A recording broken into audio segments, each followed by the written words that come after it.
Tetragrammaton.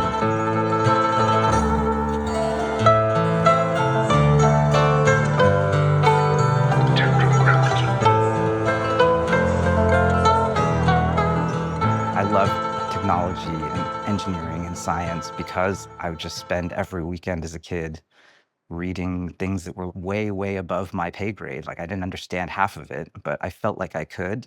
And it sort of brings us to today where the machines can help you learn. Were you a good student in school?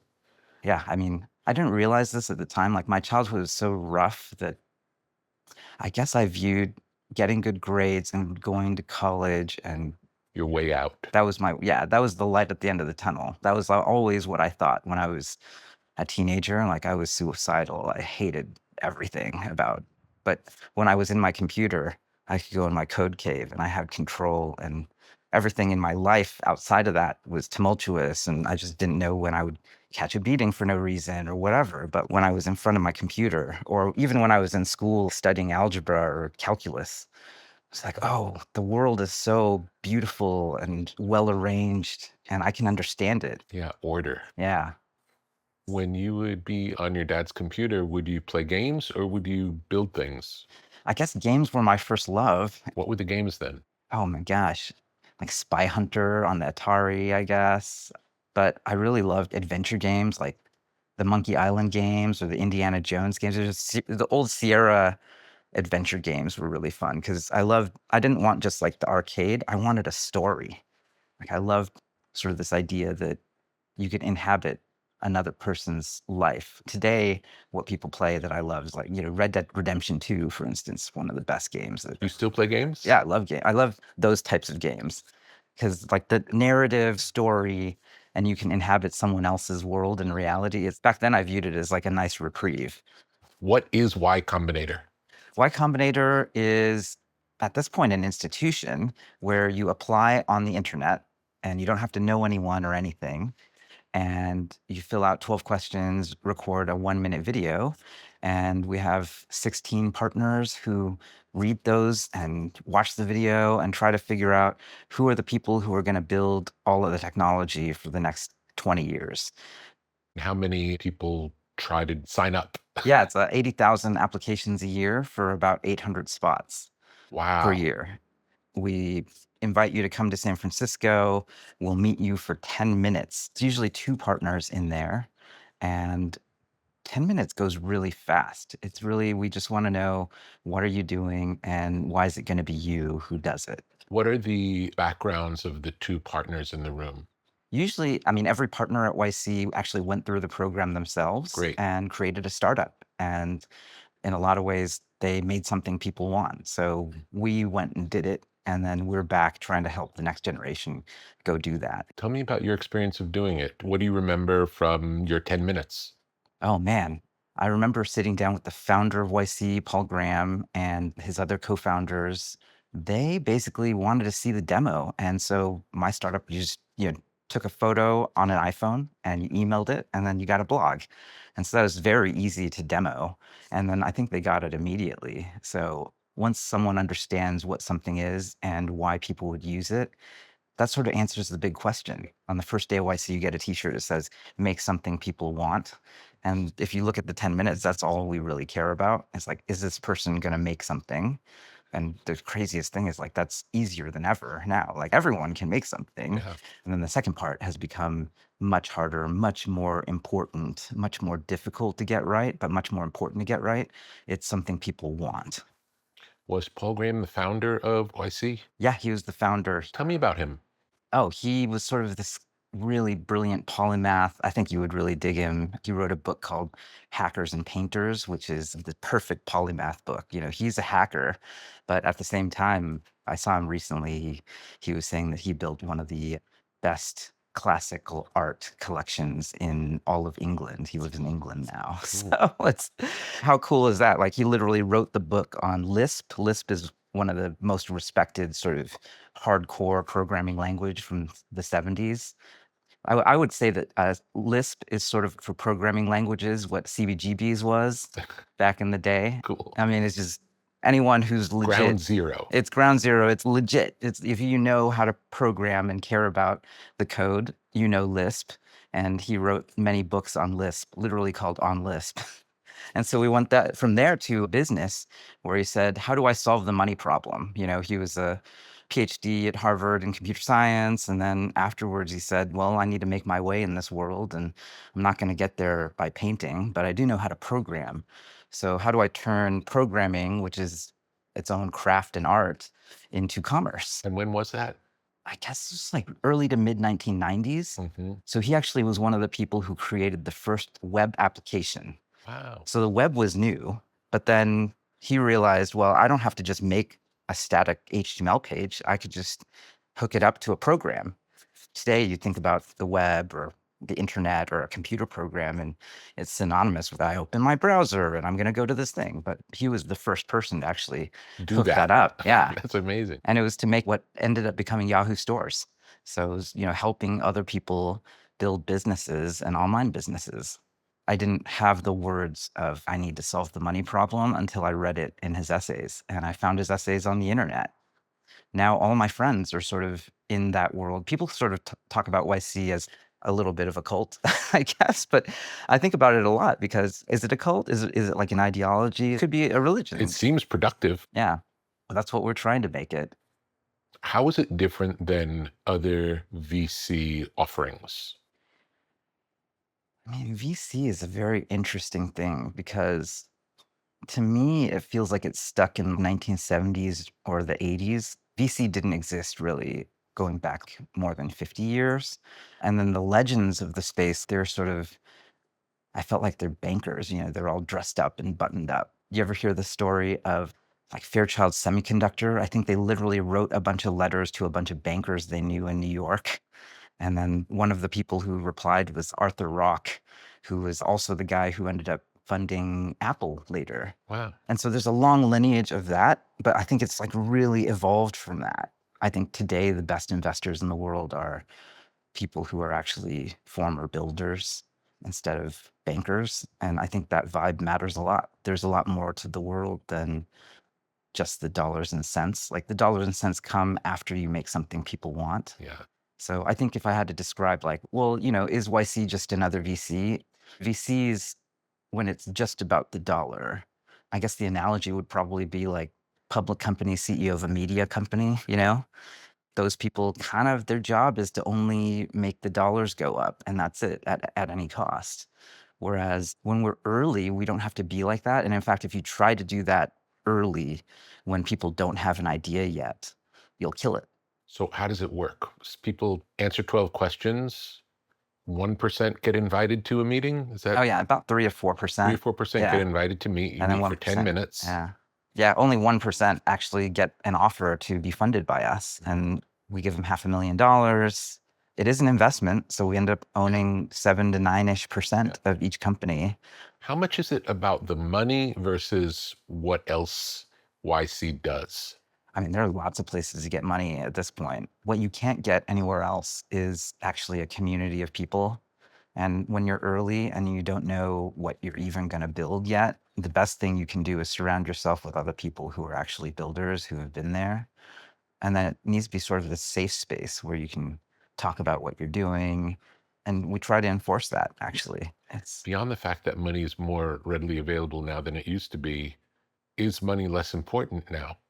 I think so actually. The wild thing now is like the act of being able to do the craft suddenly became 100 to 1,000 times more important. The joke is Thanksgiving of 2025 was this totally insane shift in the way coding and code gen works. So Anthropic released its Opus 4.5 model and the world shook, but no one noticed until they're only starting to notice now. Yeah. I noticed in January where I started coding again after a hiatus from 2013.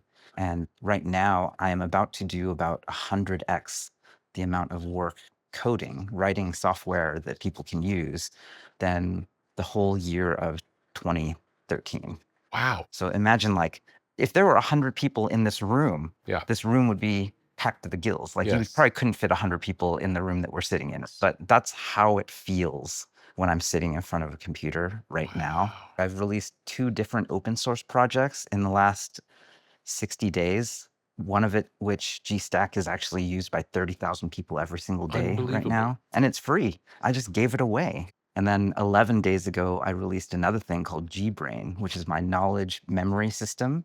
Explain what it is. So there's this crazy thing happening where obviously code gen happens. You can use something like Claude Code to write 100 times more software than you did before. Does the fact that you were an expert coder in the past make a difference or no? I think it helps a lot, actually. Claude Code was sort of the first revolution from November.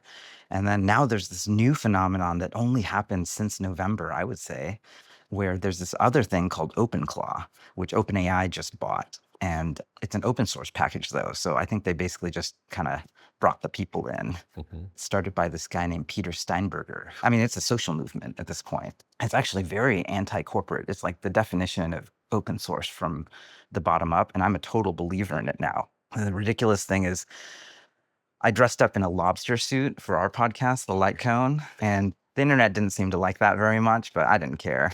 But I actually, at that moment, wearing the lobster suit, it was more kind of a joke to me. I didn't really get that there was this new phenomenon called open claw, and now I get it. I see the religion.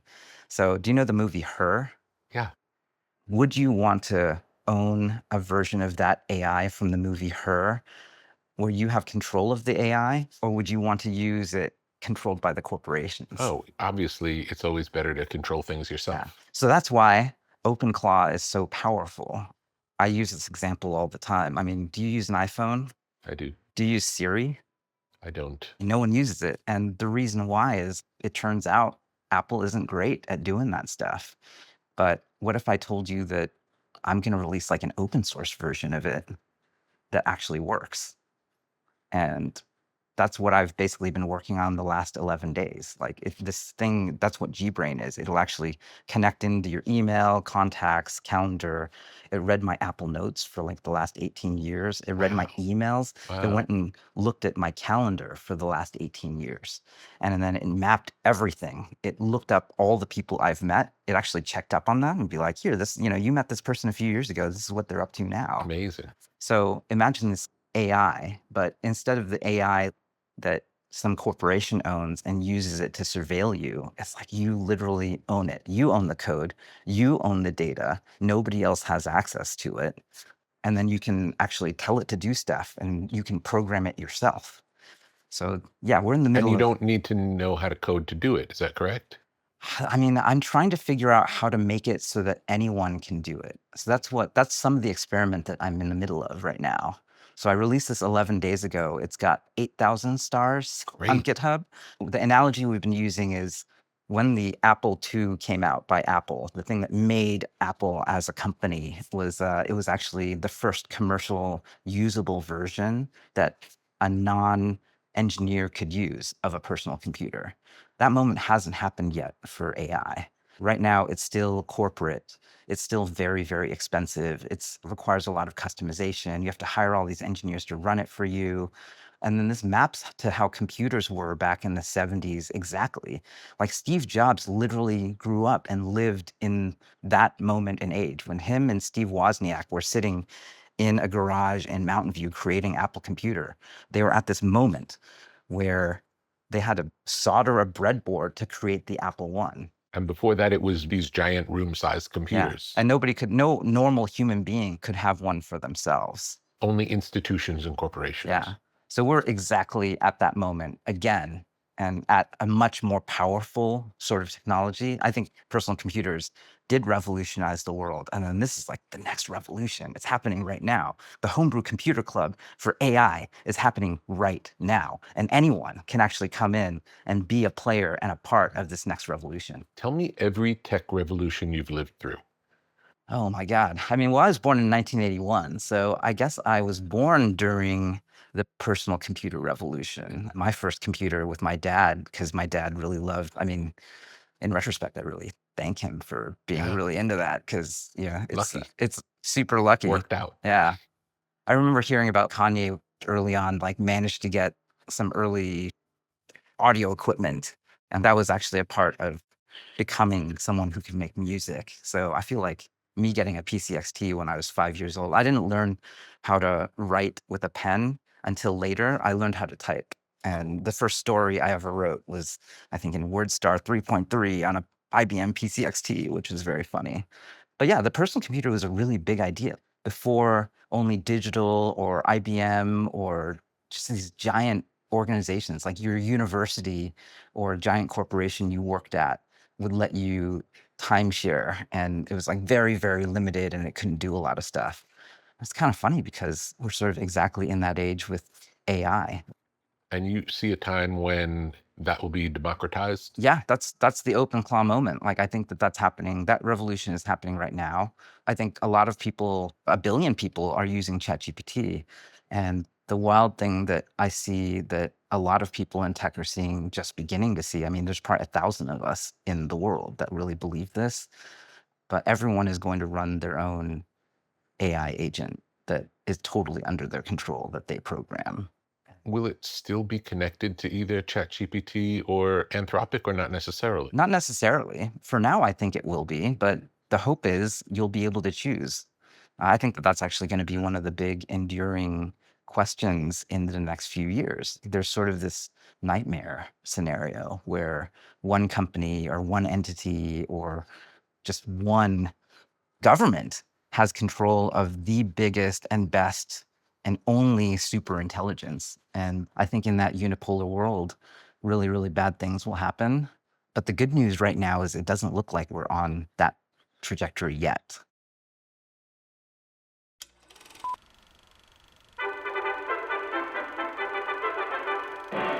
As nutrition science advanced through the mid-20th century, researchers began to understand that modern eating patterns, limited variety, processed foods, and time constraints could leave small but meaningful gaps in daily micronutrient intake.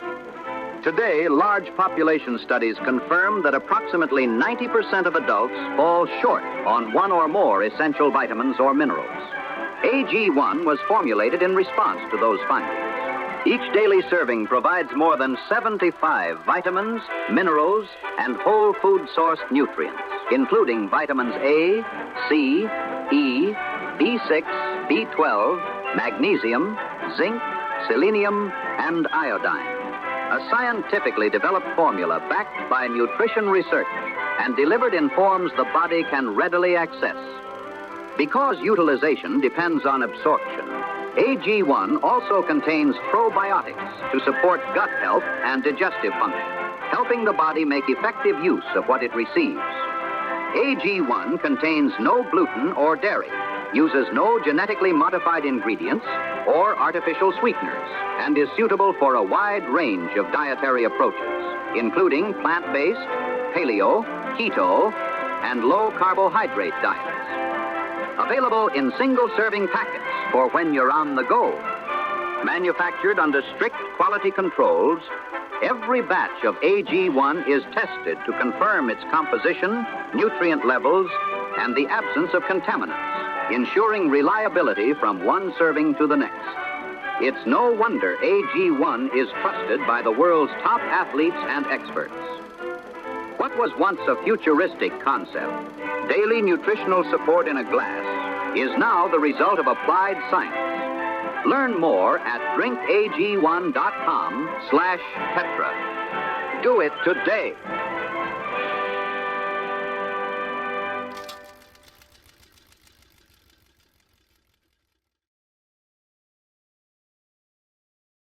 What are your thoughts on bias in AI?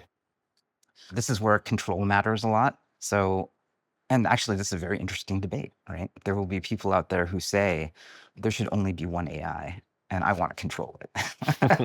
Right? There'll always be people like that. Yeah. There's sort of like the one world government people, Yeah. and then there's the sort of renegade people who are like, no, no, I want to be a pirate. I don't want to join the Navy. I want to be a pirate.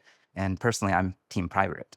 So I think that personal responsibility, personal liberty, and personal computing Yeah. and Well, personal the AI. idea that the thing that's right for one person is right for everybody else is a crazy idea. I definitely don't want to live in that world. It's a dehumanizing idea. Totally. So, and I think we have choices right now. And that's why I think the personal AI movement is really, really important.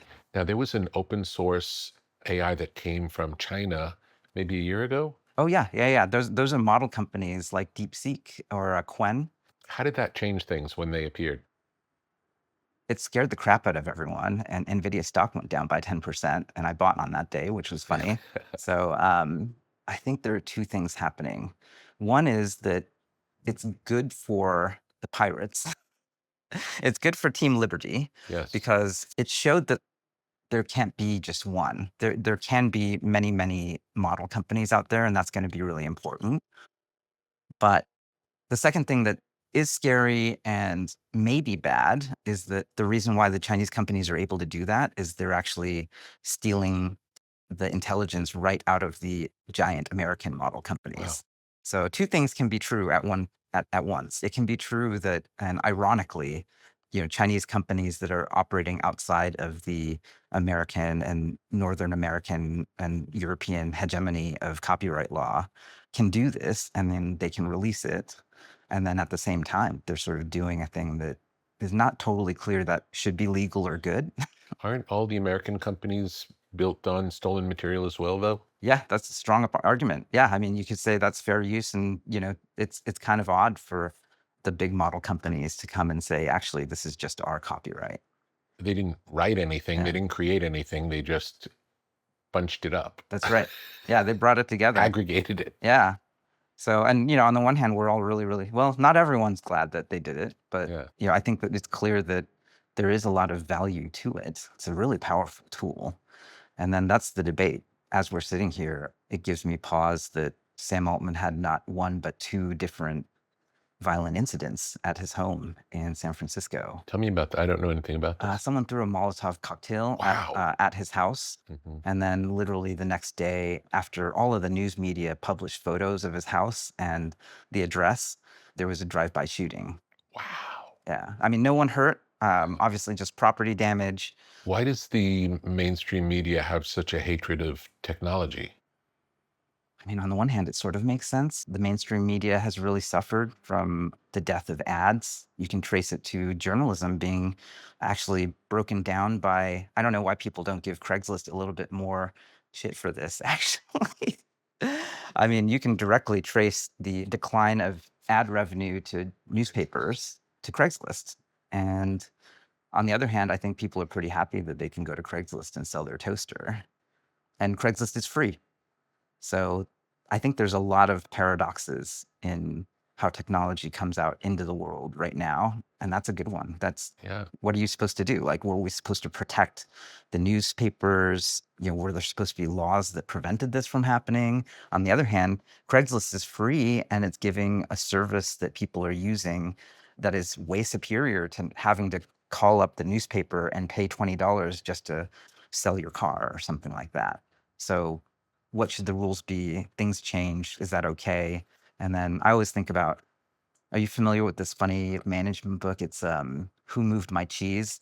No, I know the title, but I haven't read it. Yeah, I mean, you don't need to read it because that's basically the whole thing. Yeah. Like, I think it's just people literally don't want their cheese to be moved. And technology is the primary cheese mover in society. And so it makes sense that people are very upset with tech people. Is there a world in the future where all pieces of content can be on the blockchain, and then when they're integrated into AI, you know where things are coming from? Yeah. Basically, a lot of it is, what are the laws around it? How do we get people paid? What do we do about it? For a while, there's this idea that artists should be paid via things like Patreon, which I actually invested in. I mean, I met Jack Conti and Sam Yam. I think they were actually right out of college. I mean, they were college roommates, and one is a great musician and one is a great computer scientist. How'd they get the idea for a Patreon? Do you know? I think Jack had a band called Pomplamoose, and he was on YouTube. And he just basically, I think this was about when Kickstarter happened, but Kickstarter had a problem, which is if you're running a band, you're not making products, you're not making one-off things. You don't want to sell a new t-shirt every week just to make money. So he says, why don't we just do that? How about the straight up patronage model? Like, I really like this musician, I really like this artist. Let me just pay them $10 a month. So I think Patreon just continues to grow, and that's a great model for sort of squaring the circle. Do they have competition? Does anyone else do what Patreon does? I think they sort of have a good lock of what's going on right now. But Kickstarter still exists, and I think GoFundMe still exists, and there are lots of different things. But Patreon, I think, has just brought together all the people who are super creative, who just want patronage. And my crazy idea for UBI is actually that. Shouldn't we just expand that? There's sort of big, deep debate about what are all the people going to do when AI comes and takes the jobs? And I guess my answer is one, I think people are going to do a lot more cool stuff to serve each other, not just make something people want, but make a whole lot of stuff that people want. Like Yeah. that's sort of my first answer. And then my second answer is the something people want part doesn't have to be just more enterprise B2B software. It doesn't have to be that. It could be more music. It could be more art. It could be more fun parties. I was hearing about, was it Ari Emanuel? I heard that he was starting to buy all of these big, like live event things. hmm I'm like, that's so brilliant, actually. That's going to where the puck's going to be. Because suddenly, when everyone has all this free time, they're going to want to have fun. They're going to want to go to parties, want to have interesting experiences. They're going to want to experience being a human more than being a drone worker. Wasn't it Aldous Huxley who talked about, all of this technology will eventually result in a 20-hour work week? And it hasn't happened yet, but maybe now is the time. So after the personal computer revolution, what was the next one that you experienced? I think the next one was clearly the internet. I mean, I remember like 1996 or so, like I was like a freshman in high school running around and running Cat5 networking cable all around my high school on net day. Al Gore was running around talking about like the information superhighway is going to change everything. And it did. Like he Yeah. was right, actually. I grew up in Fremont, which was the first place in the entire country to get cable modems. So I could run a Linux box in my bedroom, and I did. And I learned how to make websites and program them. And that was super fun, honestly. I mean, basically, Paul Graham did it the first time. And then by the time I did it, it was like maybe 1995, 96, and everyone was starting to do it. Was it easy for you to get information in those days? We still had the yellow pages.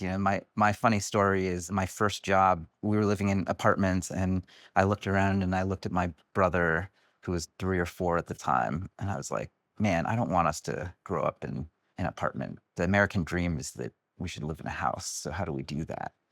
And then I looked down at my feet and there's a stack of yellow pages. My parents are kind of hoarders. So I don't know. There's like a whole bunch of yellow pages. I picked up one, I flipped it to the internet section. I learned how to make web pages. The funny thing about the internet is on the internet, nobody knows you're a dog or a 12-year-old. So I won all these like web design awards as a 12 or 13-year-old. And then by then I said, well, that's a pretty good tagline. I could just start cold calling people on the internet. And so I found this company called Infolane. They, funny enough, made city websites. And they made like the city of Fremont website. And I thought that was cool. And I just cold called them and I said, hey, my name's Gary. I'm 14 years old. I'm a award-winning web designer. I'm looking for a job. Are you guys hiring web designers? And so I got that first job, rode my bike about 2 miles over to Infolane, this tiny little 3-room office. The main tech guy was this guy named Andy McRae, who's like bearded Unix programmer, like just grizzled, really knew his tech, this classic CTO. And then the CEO was this guy named David Hillstrom. And he had the slick back hair, and he had like the finance shirt that had the white collar, but then like the blue stripes underneath, and then the pleated khakis and like the suspenders. And he was a fascinating guy, honestly. Like he taught me the value of look someone in the eye and Yeah. a strong handshake. And that wasn't something my dad was going to teach me because he never learned that. He couldn't figure that part out. So it was a really interesting motley crew. At home, everything was a mess. And then I could ride my bike and go to work. And here were like quirky, super smart people who weren't yelling at each other, just getting things done and making city websites, like serving the public good. And we were doing it by just typing in front of a computer. And there's a designer I got to work. My first designer I ever got to work with was named Jackie. I feel bad I don't remember her last name. I feel like I learned everything about design from her. She taught me this thing called the squint test. How much older was she than you? I think she must have been 55. Like she was So much she was a grown older. up and you were 14? Yeah, I was 14. She's Great. like, I was just sitting right So next to you her. consider her like a mentor? Oh, absolutely. Yeah. I mean, Have I you have had many? so many mentors. I mean, the universe seems to just unfold and it's like, here's someone you need to learn from. You just have to answer the call, I guess. You just have to be like present. And what was the next one after the internet? Oh my God, the internet was so big. So the funny thing about me is I learned how to make websites. I cold called to get my first engineering, like learn my first job where I learned to code was this design firm called Adjacency in San Francisco, run by now my friend Andrew Sather. His story was crazy. He didn't cold email because Fortune 500s didn't have email. He would cold send these beautiful graphic design briefs of what the internet could do for these giant brands, and he signed them as an 18 or 20-year-old out of University of Wisconsin, Great idea. like in 1998. Like, Just had a vision for what it could be. yeah. So back then, websites didn't look like the way they do now. They looked like dinky, ridiculous, like under construction signs and gray backgrounds. So Andrew Sather figured out how to make full page bleed websites that look like magazines. And that was the thing they figured out, which I love. I mean, I only say this because at every moment in technology, like there is like a cult of the new that creates value in a way that is just astonishing. Each of these things that you're describing changed everything and are all still living now. Yeah. I mean, sitting here in Shangri-La, this is the place that so many songs were born right now, right? And so whether it's music or art or movies or frankly code is one of those things, actually. So, and I got to work with these legends who they came up with it. So Andrew Sather created the first Apple e-commerce store on the internet for Steve Jobs. And so I got to What work was at that store? Oh, you literally just went to apple.com. It was a brand new idea back then to be able to do e-commerce. Selling Apple devices online. Yeah, so you could buy an iMac. And so it was this beautiful iMac. I mean, I thought that was the coolest thing I'd ever seen. Like Apple was this thing up in the sky. Yeah. They made beautiful products. And who before knows? that, where would you have to go to get one? Oh, you'd have to go to an Apple store. Oh, I guess the Apple stores didn't exist yet. Oh, shoot. It was probably hard to get. Yeah, you'd have to go to a retailer. And I imagine in many places in the country, there wouldn't be a retailer. Yeah, that's right. And you couldn't go online to buy it. So it's like, yeah, it's unfathomable that all these things that we take for granted were created by people no different than you or me. I think that's like a straight up Steve Jobs quote. That's what he said. It's true. He said, once you realize that, like, you'll never be the same. Yeah, it's not special people doing these things. Yes. I mean, they are special, but everyone's a little bit special. Exactly. Yeah.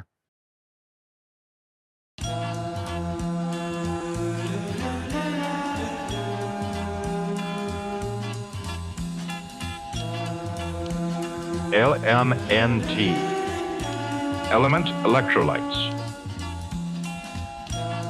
Have you ever felt dehydrated after an intense workout or a long day in the sun?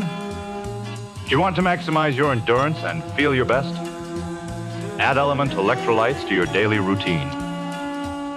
Perform better and sleep deeper. Improve your cognitive function.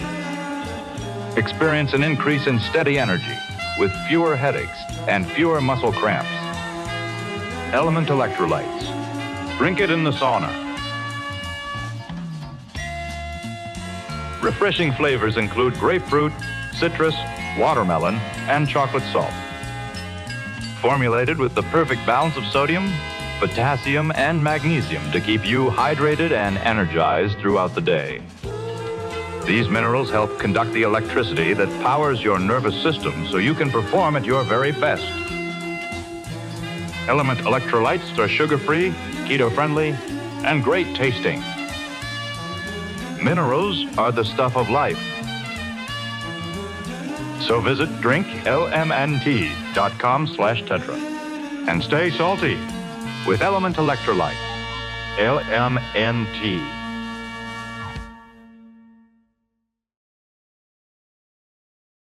Next revolution. Oh my God. So after the internet, sort of a toss-up between social. I would say Facebook was a big deal for sure. Social media, and that happened because of the web. The funny story for me is I learned how to make all these web pages, And then I thought that the web was dead. So it was like I was 2003, a computer engineering major at Stanford, graduated. No startups. Like all the startups were dead in 2003. Web 1.0 had already crashed. It's funny, one of the summers I spent at theman.com. I mean, earlier we were talking about venture capital. In retrospect, that's the kind of venture capital that was bad. When you go in and sort of astroturf a business idea with someone who is a suit and not a builder, you get an idea like that. I think it was a men's magazine, some like 20-page PowerPoint about like all buzzwords. It's basically like mediated from a new sphere of people who are just disconnected. Like, here's a bunch of abstractions, and if it's hot, if it sounds hot, then I better get ahead of it. But that's like trying to navigate while you're blind. And what a builder can do is they know how this stuff is built. They got eyes, they can see. So you can just see like, hey, there's this thing over here. I'm gonna go build that thing. And then they build it, and then it's awesome. So would you say the best VCs today are the ones who are the builders? I would say so. Yeah. I mean, that's just sort of necessary, especially early stage. It just doesn't make sense that you could be that good an investor without being a builder first. How different do the ideas change from an initial pitch until the thing that ends up being successful in the world? There's some of a little bit of both.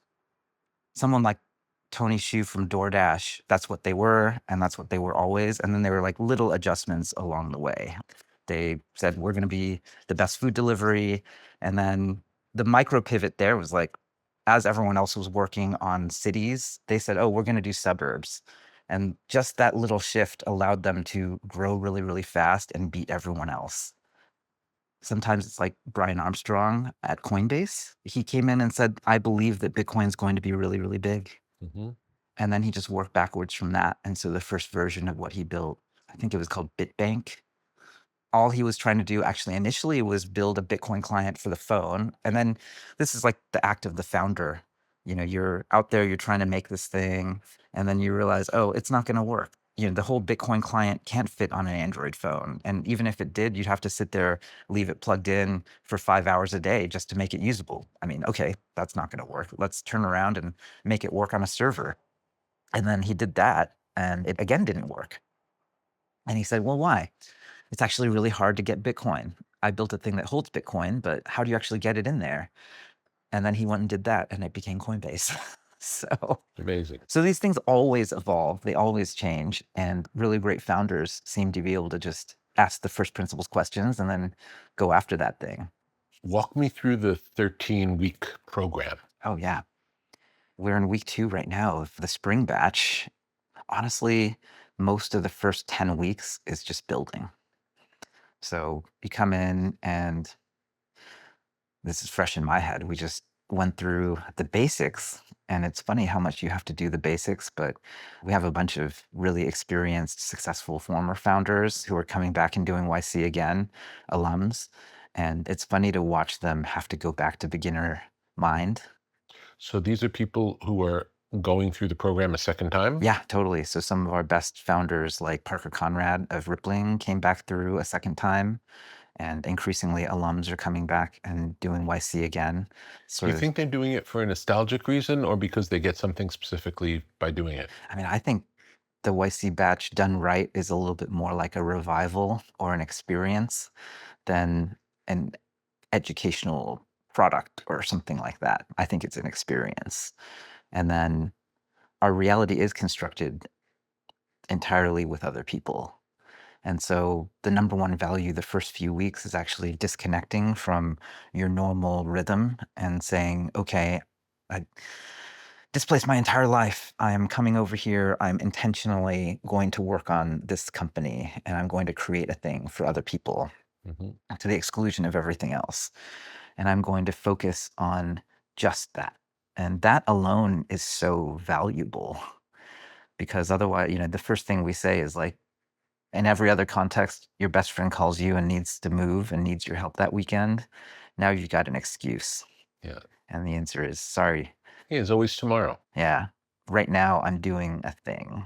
And so it's kind of funny how much just making intentional space in your life is just that. Yeah. And then doing it in sort of like an encounter session style way. It's like you're with all these other people, and every single week you see their struggles and what they're going through and the evolution in their thinking. And then about week 3 or 4, it starts becoming, oh, it's working for them. Am I behind? Would you say it's competitive or more like everyone inspires everyone else? Ideally, it's the latter. Sometimes it's competitive. What's funny is my YC batch, we had one of my fraternity brothers from Stanford actually was in my very YC batch. But our startup idea was post an email and get a blog. Theirs was post an email and get a photo on a photo frame.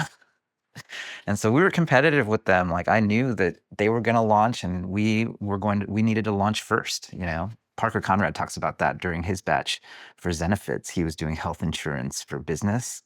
And there was another company called Simply Insured. And boy, did that light a fire under his ass to make that company 10 times faster and better than his competitor. Yeah. So mostly I want it to inspire, but on the other hand, a little competition never hurt anyone. And it sounds like that's like real world direct competition in those cases. Oh, yeah. Which you will have to encounter. Yeah, that's super real. Yeah. So it's different than, well, he's building something really different than me, but I want to be as good as him. yeah, that's right. A lot of this is the 13 weeks is a lot about trying to get people to focus on the thing that really matters instead of how do I raise more money from VCs? How do I impress the finance bro? None of that matters. The only thing matters is did we make a thing that people want?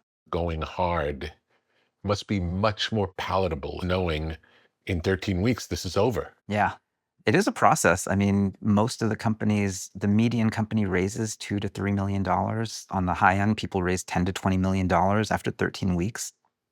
So there are real stakes to the competition. And then just running people fast at a particular thing matters a lot. I've never seen anything speed founders up in such a profound way.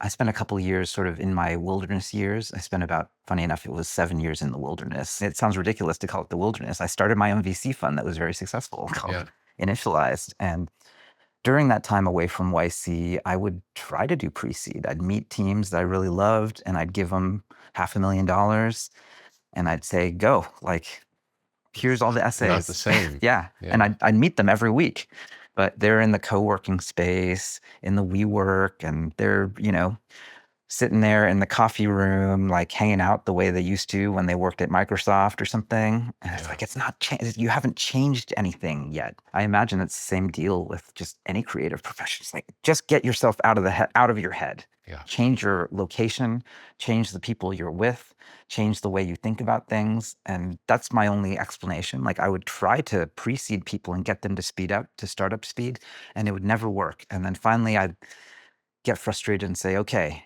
it's time for you to do YC. And if they were good enough to get into YC, then they would speed up and suddenly, magically, they would turn around and a year or two later, they'd be making $20 million a year in revenue or something. How did it work out for you to get invited back to run YC? Oh man, that was an intense experience because I was good to go. I had billions of dollars under management and I had built the firm myself. But the founder of YC, Paul Graham, asked me to come back. Do you know why he picked you? Oh, here's a funny story. The story of Paul and Jessica is fascinating because PG, you would dig him so much. He's just connected to the source, man.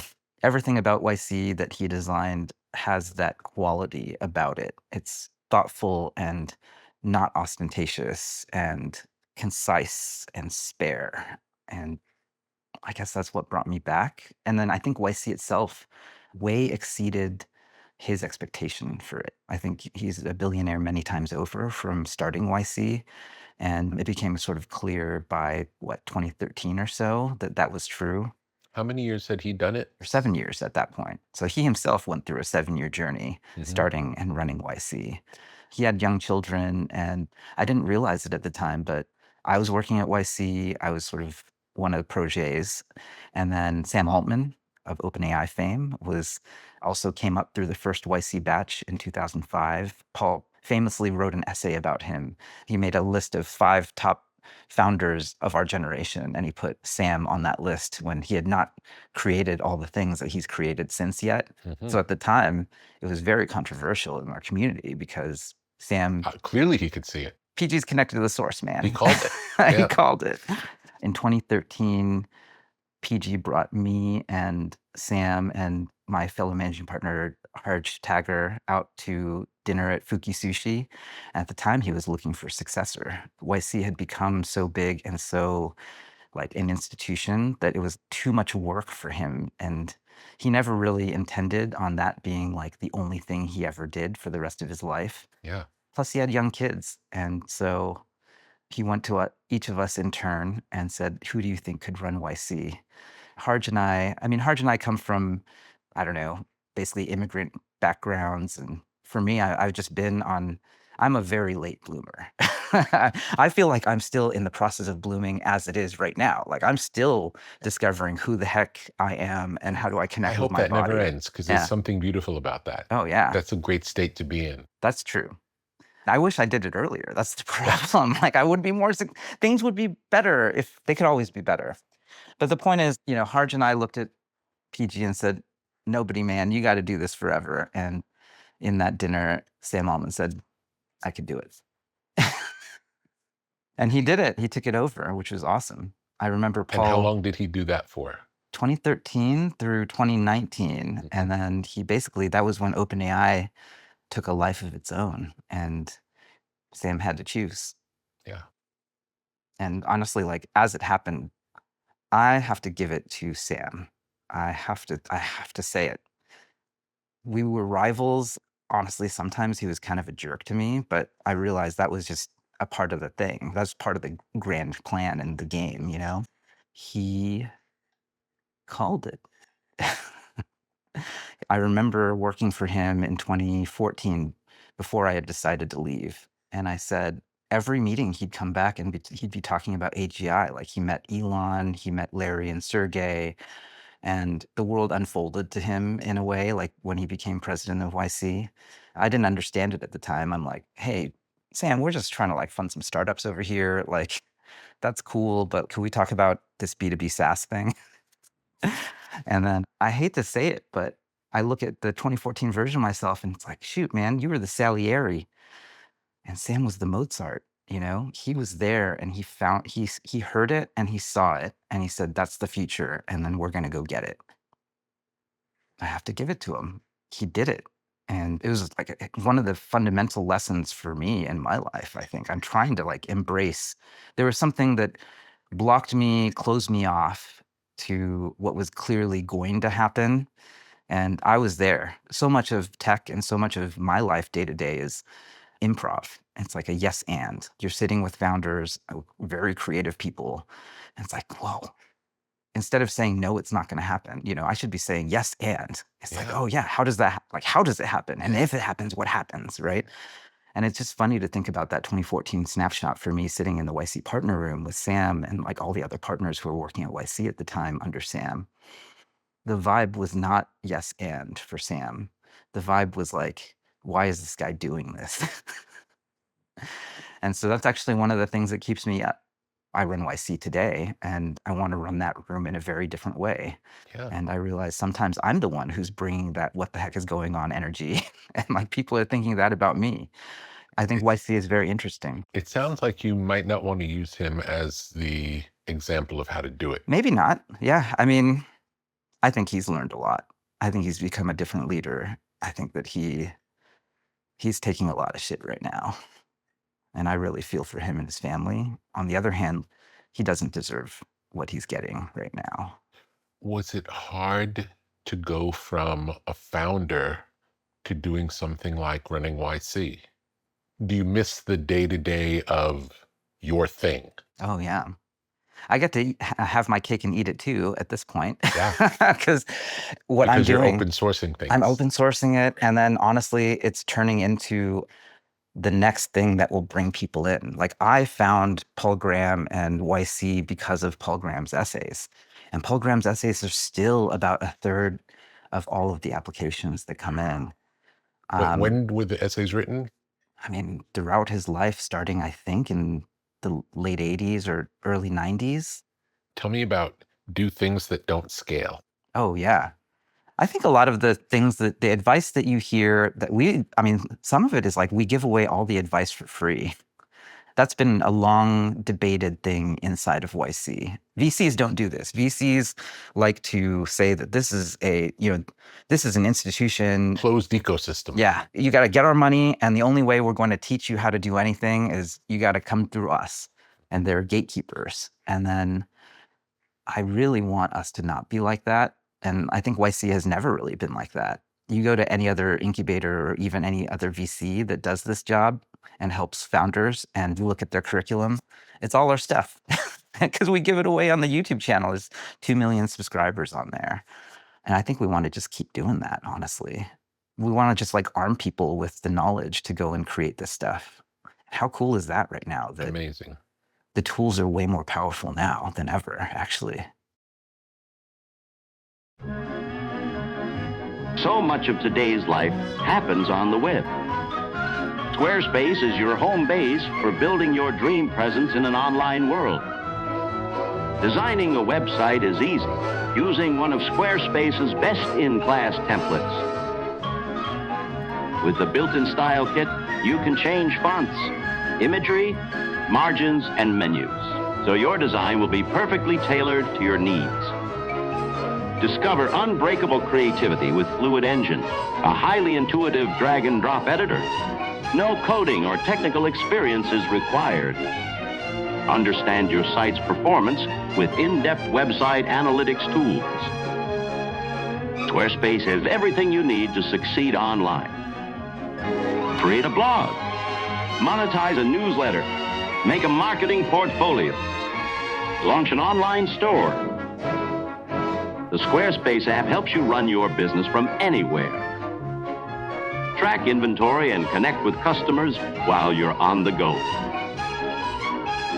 Whether you're just starting out or already managing a successful brand, Squarespace makes it easy to create and customize a beautiful website. Visit squarespace.com/Tetra and get started today.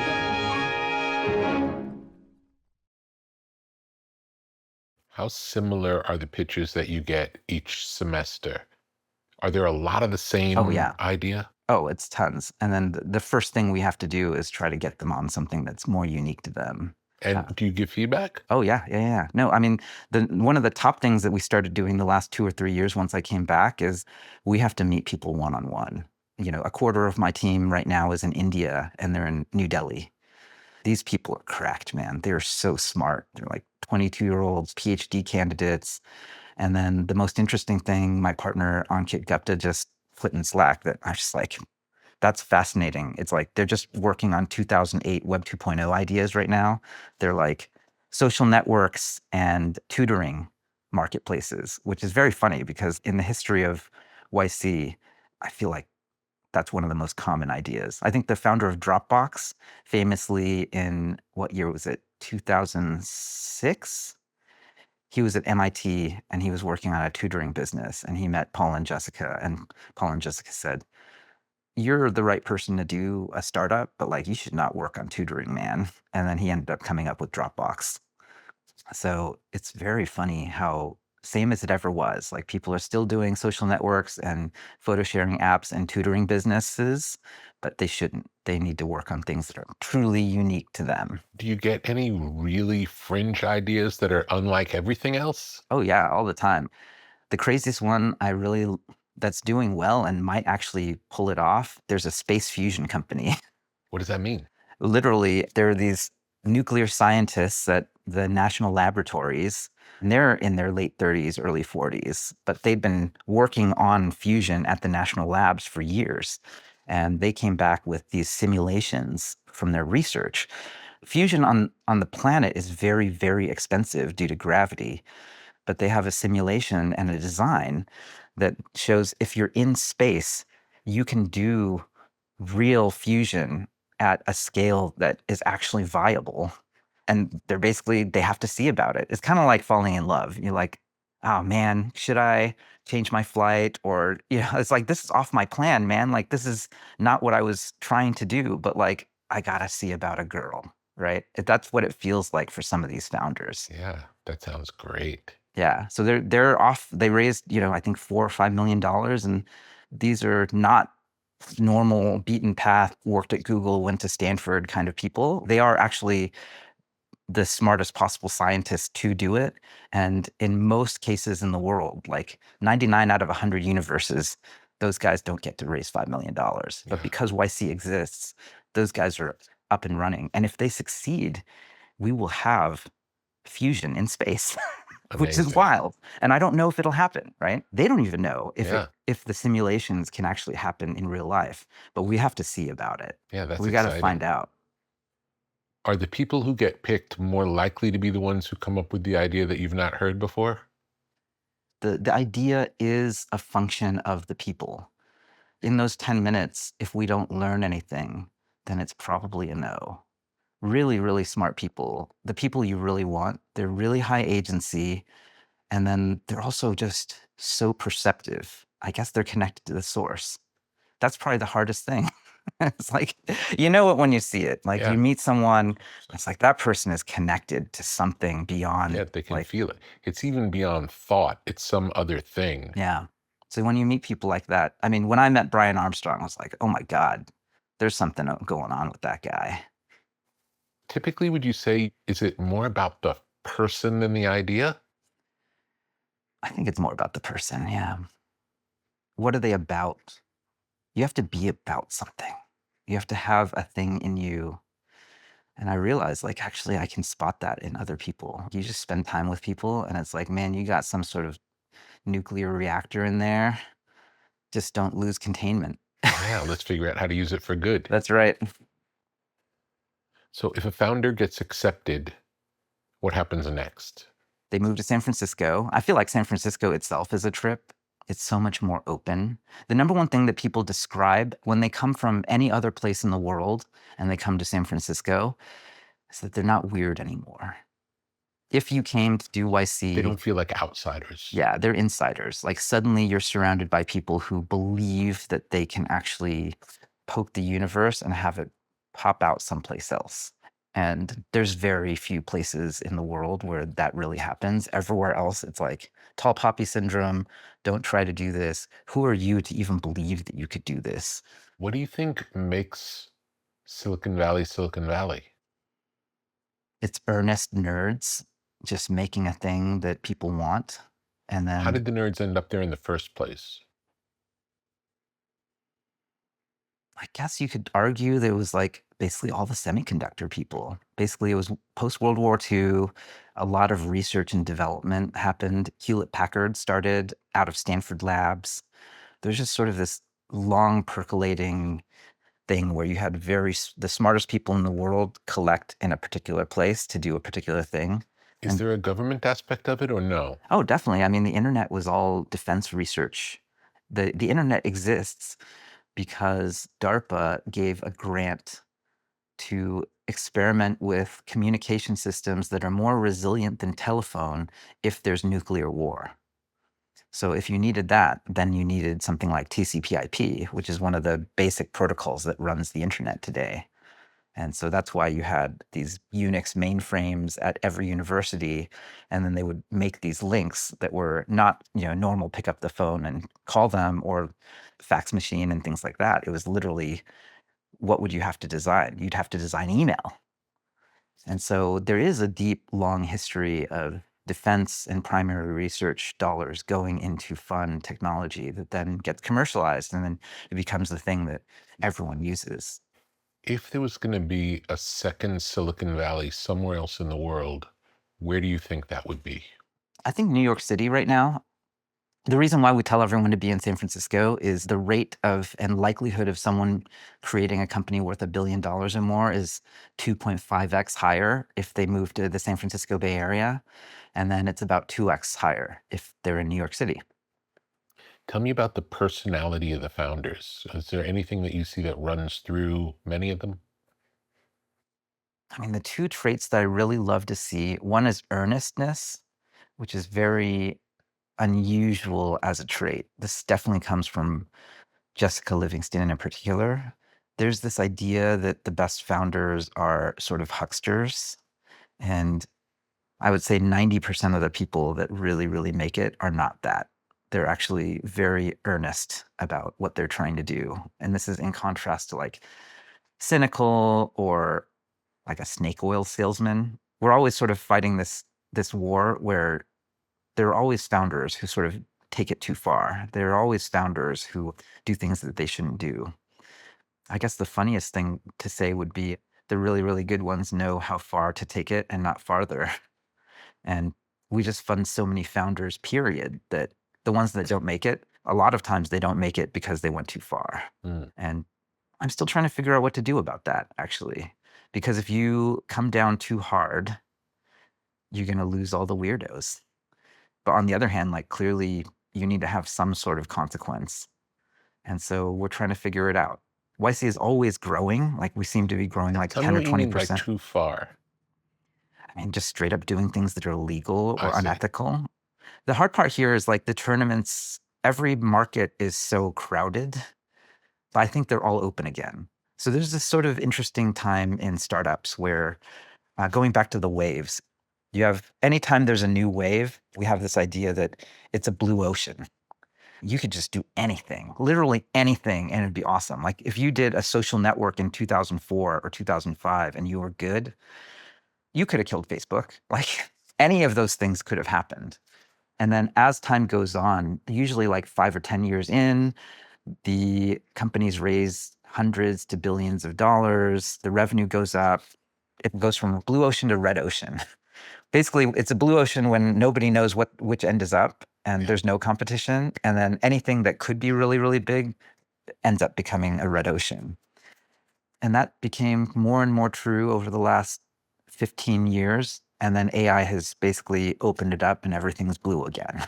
It seems like it might be for a long time, no? We'll see. I mean, do hard you to see predict? even beyond next year. I see. I think a lot of it depends on how much smarter the models get and at what rate. I don't like to be someone who wants technology to slow down, Mhm. but right now at the current rate, I feel good. It's like it's progressing at a pretty fast clip, but it's not like mind-blowingly so fast that like, you know, startups can't exist or business can't exist. In fact, it's progressing slower than most AI researchers would say it should. I was sitting with Bob McGrew, who is chief research officer at OpenAI, old friend of mine. And one of the first things he said when they came up with O1 and the reasoning models was like they released it to the world and it's like nothing happened. And they thought, oh, well, we built it. Like they should all come right now. I was like, no. Like that happened like maybe a year and a half ago. We're only now actually bringing it to the business world. Like only now is it actually having an impact. So, I mean, that's one of the lessons for founders. Even if you can be right, even if you created the thing that a billion people they're going to use it and it's going to change their lives completely. Like you literally invented the wheel. You could invent the wheel and you still got to jam it down people's throats, man. Yeah. It's like they're not gonna come willingly. People don't know they want the wheel if they don't have the wheel. Exactly. Yeah. So that's where it's like, oh, this is good news, actually. Like someone invented the wheel, Yeah. you know, someone invented the personal computer, but then Now what? yeah, you get to build it. You get to bring it to people and you get to be a part of that grand play. All the world is a stage. And at this point, you know, all the world is just being vibe coded. Would you say most of the founders are building something personal or building something for a general problem?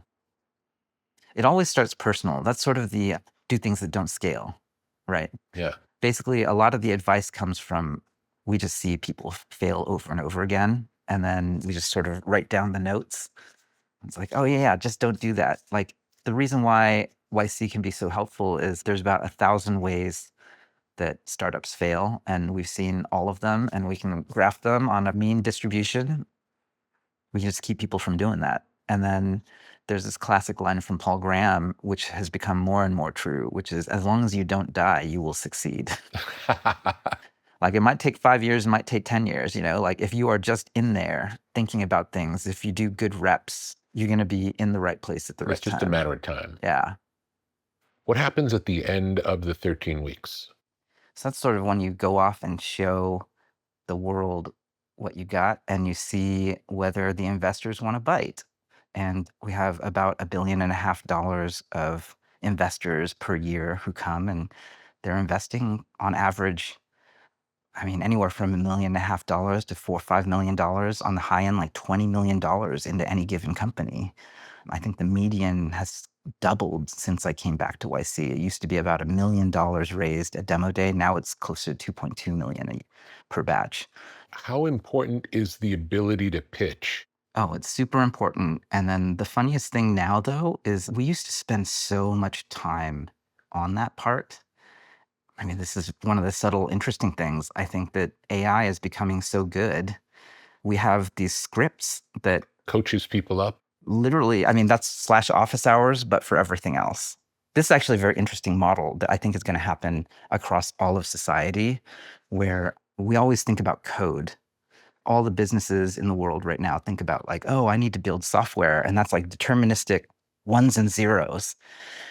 And what no one has figured out yet is that like, it's not just the code, it's also the skills. So the newest thing that's happening now is that the thing that used to be ineffable, the thing that I had to sit with someone and teach them this stuff. Now that I say it, it sounds kind of scary and crazy, but I think it's becoming true that I can actually distill down what I know and what we've learned from like thousands and thousands of founders. Our ability to do it is 1,000 times better now because we actually can literally use Circleback or Granola and record our office hours. And we're doing it in the short term, just tactically. So it's like, oh yeah, this is what we talked about and this is what we should do. Explain what granola is? Yeah. Circleback or Granola are these meeting recording agents. I mean, there's a bunch out there. You can even go on ChatGPT apparently and click the microphone button and it'll just start recording and listening to your conversation and it'll summarize what you talked about. But the really crazy thing is you can take that and you can take that plus all the other ones you did and you can diarize it, meaning like you have an LLM go line by line and say, instead of the full text, it's like for every 10 or 20 minutes, it's like, this is what they talked about and this is what was interesting. And then you can take that and have another LLM come and summarize all of it and then distill it into principles and like the things that you would put in a book. The intelligence is already there and it's able to do that. Do you think there's an issue with the ability to summarize where, think of the difference between reading a great piece of literature or the Cliff Notes? They're Yes. two different things. Oh, there's definitely a difference. Yes. Do we lose something in the summarization economy that we now live in? I think the experience that we're hoping for with YC partners is actually the feeling that you should get is that like, I don't get Groundhog Day anymore. And that's starting to be what we see at YC. So before, I had to be in every single conversation per se and like teach them the basics 1, 2, 3, 4. Now, instead, it's better because if I have our Bookface agent, we have like our own AI agent that is starting to teach people these more basic things. Then when I see them, I actually know where someone is. And then we're talking about stuff that's quote unquote out of distribution. We're always thinking AI in terms of like what's already in the model and what's already on the internet versus what is new that has never been before. And then all the alpha and all the things that are interesting, the things that make you alive, the things that connect you to the source. It's not in like playing the hits. Yeah. I can play the hits all day. And like last year, that's what my day-to-day was like. That's what every partner was like every single day. It was like, oh yeah, here's the 2-sentence pitch. This is what the 2-sentence pitch is. Now that stuff's all covered. We can just spend all our time on like the new Yeah. and like and the specifics for each case. Yeah. So that's really important. And That's so that's great. like sort of the thing that people should be really excited about. When we talk about how do we let society do more interesting things, I think we can embody it. It's like, in your body, do you feel more excited to come to work and why? And for me, that answer is like when I get to talk to new people about new things instead of talking about the same people to the same things, right? And so that's where AI is super good news for people who are super creative and highly agentic. Like if you have agency, you can design your day to be exactly like that. And then the second thing that I think is really important that we learned at YC is you have to write the prompts. So we almost did this to ourselves where we use AI to like pick people, and we have for like many, many years, but the old AI. And then the old AI was not smart. It was, we call it feature-based. It was literally just matrix math. It was before the transformer. It was before all of the crazy stuff that happened. And that stuff was so dumb that it required like an incredible amount of data labeling. And then what we found was the 15 partners started becoming data labelers under the API. There's this very crazy idea that kind of Venkatesh Rao talks about. He's this internet thinker that talked about all of the world is being recreated into these like Uber or DoorDash sort of API lines. With AI, the danger is like everyone in the organization is either like above the API line or below it. You want to be above it. Yeah. And then the ideal to me is as many people in the org as possible are above the API line. And what that concretely means is actually from my partner, Pete Kumin, who figured out actually we need to allow every person to own and change their own prompt. So when you use Google, for instance, and they have their AI product in your Gmail, it's kind of dumb and doesn't really do what you want. Well, that's because some Google engineer and PM Wrote the prompt. who didn't live your life, who doesn't know anything about you and the things you care about, and they don't let you change it, right? Yeah. And so that's like a basic product problem. Like when you use, this is the problem with closed source. This is a problem with corporate AI. Yeah. Is that like all of it is hidden away, and this stuff is so powerful. This is why OpenClaw is blowing my mind, and it's so powerful. It's so obviously the future. If you build something great in open source, isn't it possible over time that it grows into a business? Oh, yeah. And YC has funded some of the biggest open source wins. Supabase, for instance, I use it all the time. And that started as an open source project. And then usually you make money on hosting, and they're going to be one of the biggest. I think someday they might be bigger than AWS, personally. Wow. They're in the same business as AWS? Yeah, they help people store their data. Cool. And so now they're about to go hyperbolic because suddenly everyone and their mama is going to have their own personal G-brain, or they're going to have their own personal agent. And that agent has to store its data someplace, and it's probably going to be Supabase. And that started as an open source project that did not necessarily have any intention of being commercial. And then it just turned out to be this huge thing. And it doesn't have to be like that. So a lot of people like in open source are like Linus Torvalds from Linux. And that's also awesome. Like that guy walks on water. And, you know, I think every person on the planet owes Linus Torvalds like an incredible thank you for what he created. How did social media change the world? I think that the black pill on social media is that it's somehow like destroying democracy or changing the way, in a bad way, like how people are thinking. But I don't believe that. Like, I really think that people believe all the things that you see on social media before. It's just that you would never see it before. The result, though, is that you have to have a lot more cognitive armor around yourself and what you allow in. And I'm trying to teach that to my 6 and 10-year-old right now. Is it working? I don't know. I hope so.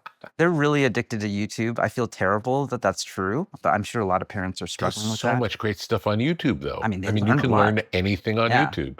And so that's what I'm trying to teach them around social media. And I think they're starting to get it. My 6-year-old does not get it yet. My 10-year-old, I think, is starting to get it. That like, look, everyone in the world has to solve the money problem for themselves. And sometimes they have to go and make this YouTube content. And sometimes they are doing it in a way that informs you and helps you and teaches you something and is fun and interesting. And so those things are cool. Watch those shows. But then there are all these other people who they're trying to solve their money problem, but like in a way that hurts you or is lying to you or is just telling you what you want to hear, but is not actually, you know, something that's going to help you. And the defining thing about social media is that you have to be able to know the difference between those two things. And if I could snap my fingers and teach, you know, the children of the entire world one thing, it'd probably be that. You know, like how do you tell the difference between something that is genuinely good for you and something that isn't? I wonder if you could have your AI agent organize YouTube accordingly. I will add that to my list of That'd be a open good source. one, right? Yeah, If for you sure. do that, please send it to me because I'd like Absolutely. to watch that as well. It's actually been a startup that we've been trying to fund at Y Combinator too, so we'll fund it. Great.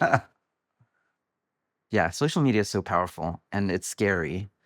Again, it's like the ultimate cheese mover. How did it impact your life? I mean, now I have like 750,000 followers on X, and it feels like this giant swinging hammer. And then once in a while, it's really, really terrible. But most of the time, it's quite awesome. I feel really thankful that the startup world has let me basically shill all the things that I really care about and believe in. And I think that's unusual, actually. But I guess it's sort of a covenant. Like anything that I shill is not just shill for shill's sake. It's actually, I'm trying to hold myself to that standard that I'm trying to teach my kids to, which is like, okay, everything I post, You want to like, turn people on to stuff that you like, yeah, improves your life. if it improves my life, I want them to have it. How has AI already changed the world? I think it's 1% of the way into changing the world right now. I mean, you have 1 billion people using it, so that's pretty wild. On the other hand, maybe 1% of those people have actually really touched the new type of AI that I was talking about in November of last year, mainly because it's so expensive. But the good news is it's going to get cheaper. You know, spending time with AI researchers, the thing that really jumps out at me is to what degree the future is already here. It's just not evenly distributed yet. You know, William Gibson said that from Neuromancer. That's where we're living in right now. The models that are, you know, cost $200 a month right now are smarter than 99% of human beings. And I think less than 1% of that billion people have like really touched it or experienced it. I think that that's something we probably need to work on. I realize now when the 16 or 14-year-old version of me needs to have access to that model today. Yes. You know, the sort of vibe coding and all the open source that I've been doing, it actually does cost a lot. I think there was a tweet from both Mark Andreessen and Elon Musk about this. Like the people who are way out on the edge, like my friends, and you have Peter Steinberger, creator of OpenClaw. The reason why he was able to do that was he was so successful in his career that he could just spend $1 million a year on tokens and not feel it, and it'd be okay. But like, how many people in the world could really do that? Like, really, not very many Is people. there not an open source way to do it now that would be cheaper? It's almost there, but honestly, it's still Not there expensive. yet. It's still expensive, you Mhm. know? So are we talking about years away or months away? I think it's years away still. Like what you can do today, spending $1 million a year on tokens, at that point, you're talking about doing the work of like 100 people. Mhm. So this would normally cost you like $1 million is a multiplier to like hundreds of millions of dollars in software value, right? Or billions even. And that's happening for, I don't know, 1,000 people on the planet right now. And then the good news from the AI researchers is that it turns out like these much smaller, cheaper models, they can be a lot smarter. And I think that's where open source comes into play. That's how that's going to happen. Yeah, there's sort of this difficult interplay right now where a lot of lawyers in America want to say we should ban Chinese models. And then the awkward thing about that is that will actually play exactly into this other, like there's only one player in the entire world that has access to the best models in the world. And that would be quite disastrous. There's a long tradition of reading sacred text slowly, allowing each word to settle, echo, and reveal meaning over time. Rather than rushing to conclusions, this practice invites reflection, listening, and attention. For centuries, this repetition has been used to stay close to wisdom, not by studying words as information, but by receiving them as something lived and experienced over and over again. This tradition is known as Lectio Divina. Emerging in early monastic life, it engages scripture through 4 gentle movements: reading, reflection, repetition, and rest.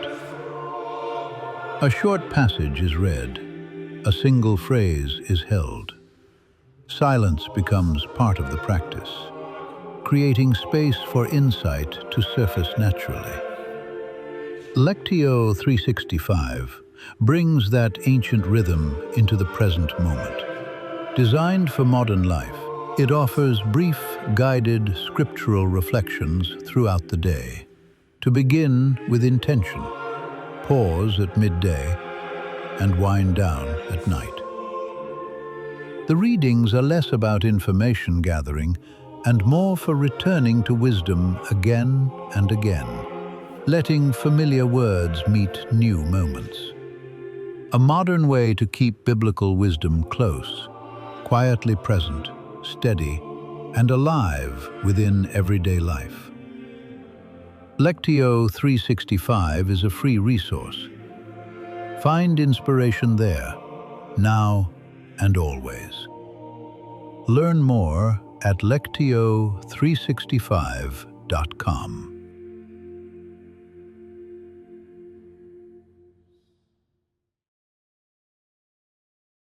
For some of the YC success stories, how far out did some of the ideas sound when pitched?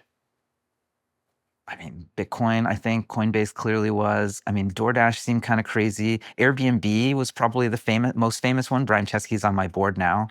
When he came to do his YC interview, Paul Graham said, like, what? People are going to stay in each other's homes? Who does this? Who would do this? Yeah. And we don't think about that so much anymore. We just say, oh, that's an Airbnb. My favorite story about Brian Chesky is when they started it, it wasn't called Airbnb, it was called Air Bed and Breakfast. And it was literally an airbed, and they had to provide breakfast. And at some point, when it was starting to take off, someone came in and said, well, I don't have an airbed, but could I do a real bed? And he said, well, we are Air Bed and Breakfast. What if you buy an airbed and put it on top of the bed? So funny. And then at So some point, it was funny. like, oh, no. Yeah, it's just, yeah, go for it. Just do it. And, that turned out to be the much bigger market. Are you ever surprised by what the YC founders can accomplish? Oh, all the time. It's wild. I mean, it just happens all the time. It must be a great feeling. I mean, there's no feeling like it to sit down with someone and they're like, I have this vision. I have a belief in how the world should work. And then you look down and it happens. Did you change anything when you took over? The biggest change was that I turned it back into not a VC, but actually focused on the initial early startup founder program. So when I came in, YC had sort of gone from as if Google became Alphabet. When you do a Google to Alphabet moment, it's like, oh yeah, we're doing like 8 different things, and we have 8 different CEOs all working on different things, and you had something that was very successful that was the engine of it. Yeah. And I just had to come back and say, we're actually going to focus on the one thing that made YC great. Yeah. And that's going to be And the special, engine. and that no one else is doing, Yeah. really. There are other VCs. There are people who can do your Series A or B, and Yeah. you just got to focus. Focus is saying no, and that was hard. How do you see it evolving over time? Right now, I'm just trying to see through the next year or two. I think of that meme on the internet where everyone in the world is dancing. And then there's this one lonely person in the corner, and they're alone. And it's like, AI is changing everything. And then everyone's dancing. Everyone's just doing their thing. Like, they don't know. I think it's called literally the they don't know meme. Right now, we're just trying to figure out, how do we change ourselves?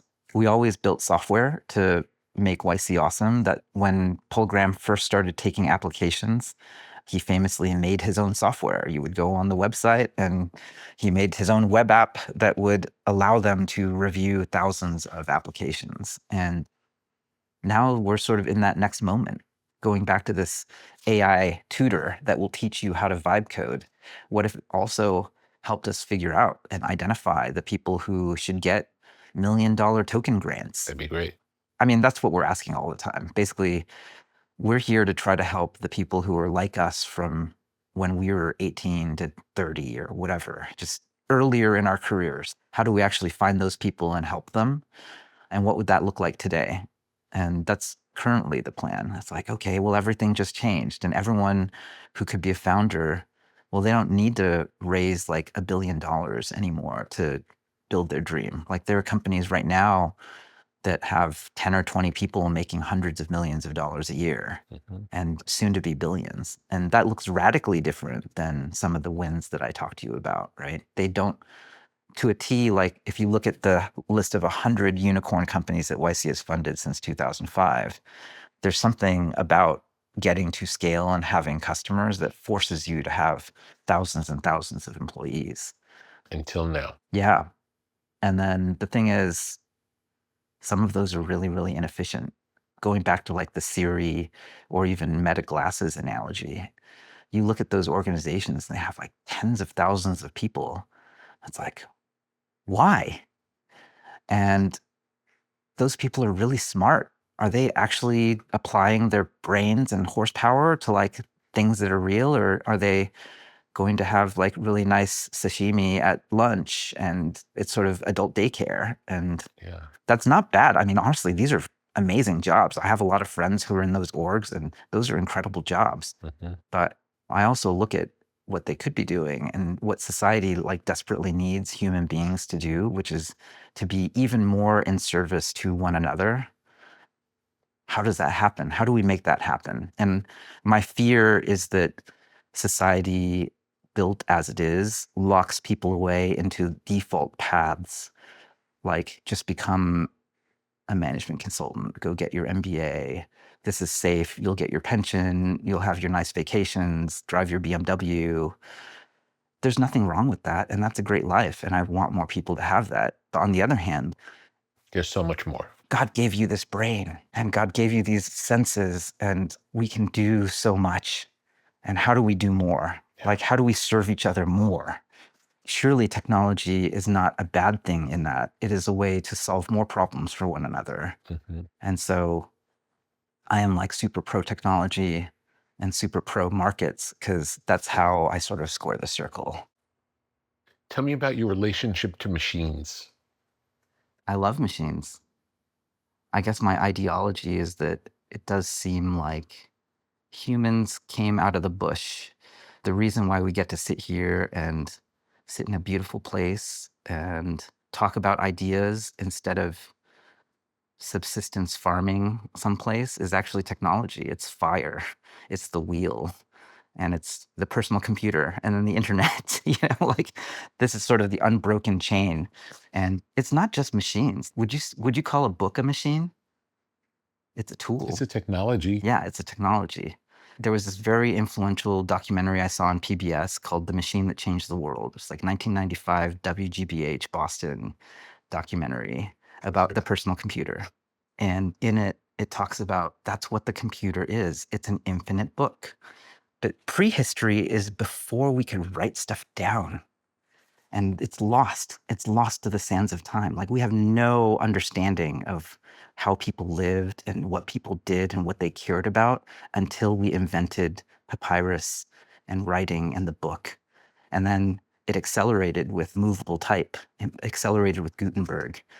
And so literacy went from like a tiny priesthood to suddenly everyone could do it. And that's the thing that recurs every single moment.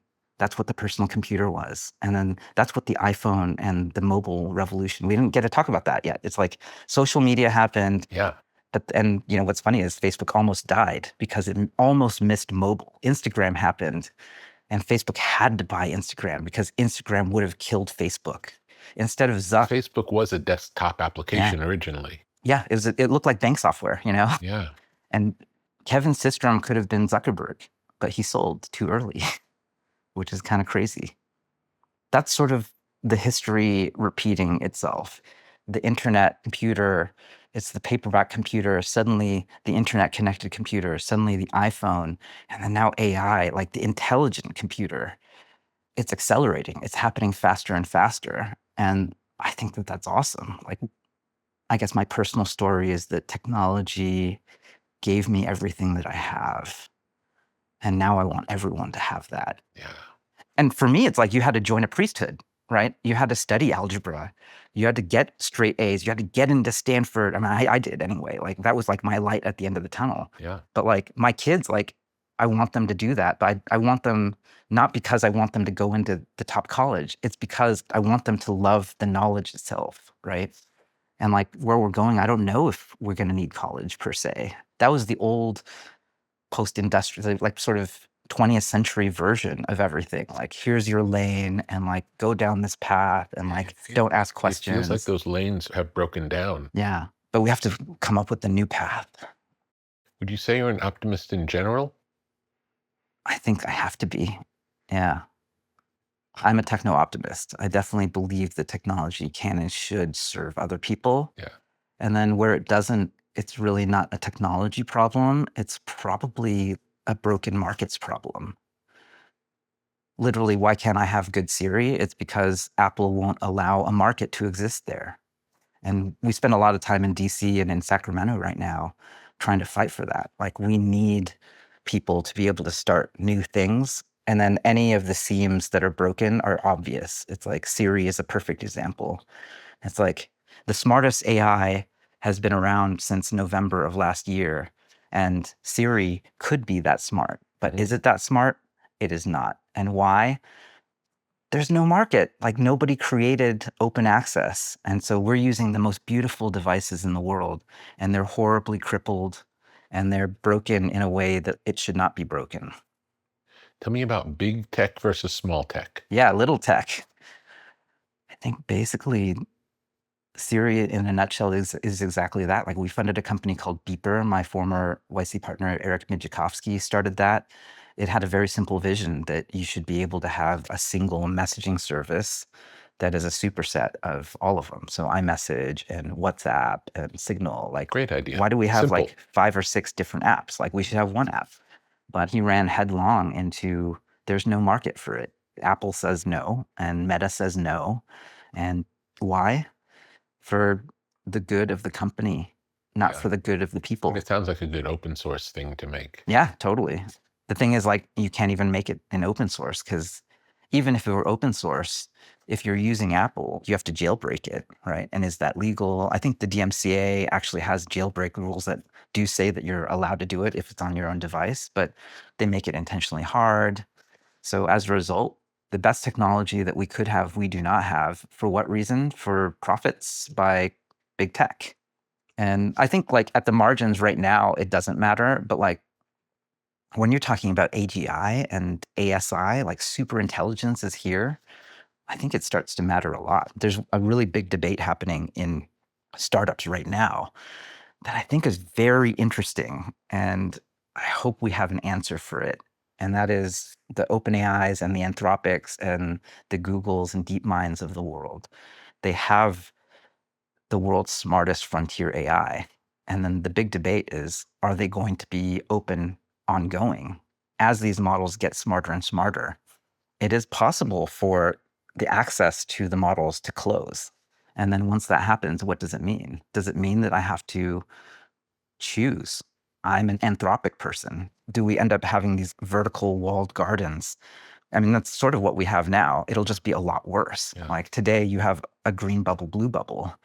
But why do we have that? It's just so that Apple has more profits. Again, it's sort of like the builder ethos versus the pointy-headed manager finance bro ethos. I was like, hey, these are two different things. And like, we're pro-builder.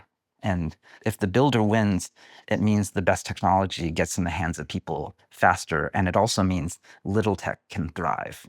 How different are the AI models today? They have very different personalities.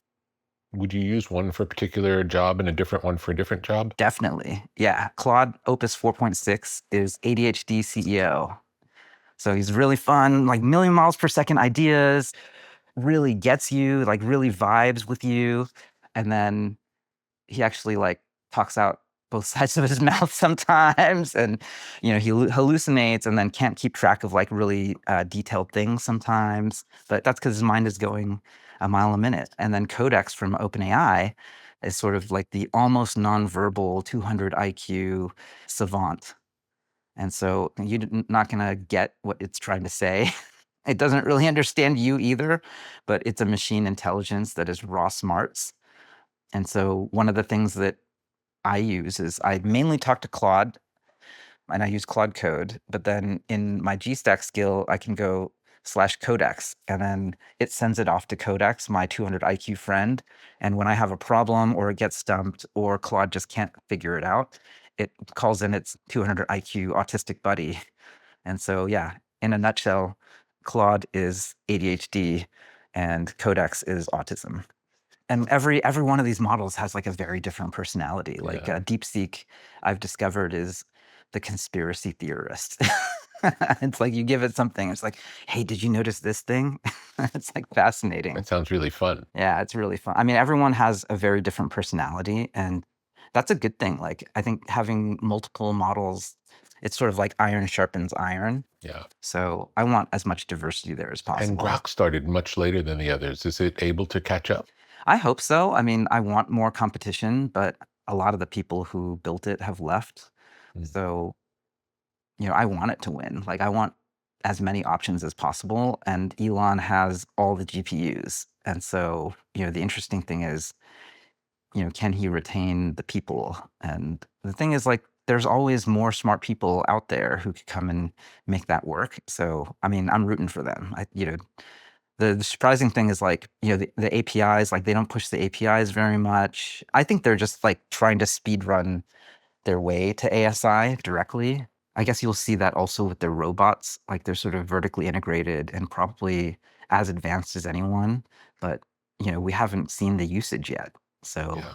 I mean, I guess that's the grand experiment. Like, never bet against Elon, and the SpaceX IPO is going to be pretty fantastic and epic for all of tech. Should every company go public? I feel like that's the personal question for the founders and the shareholders.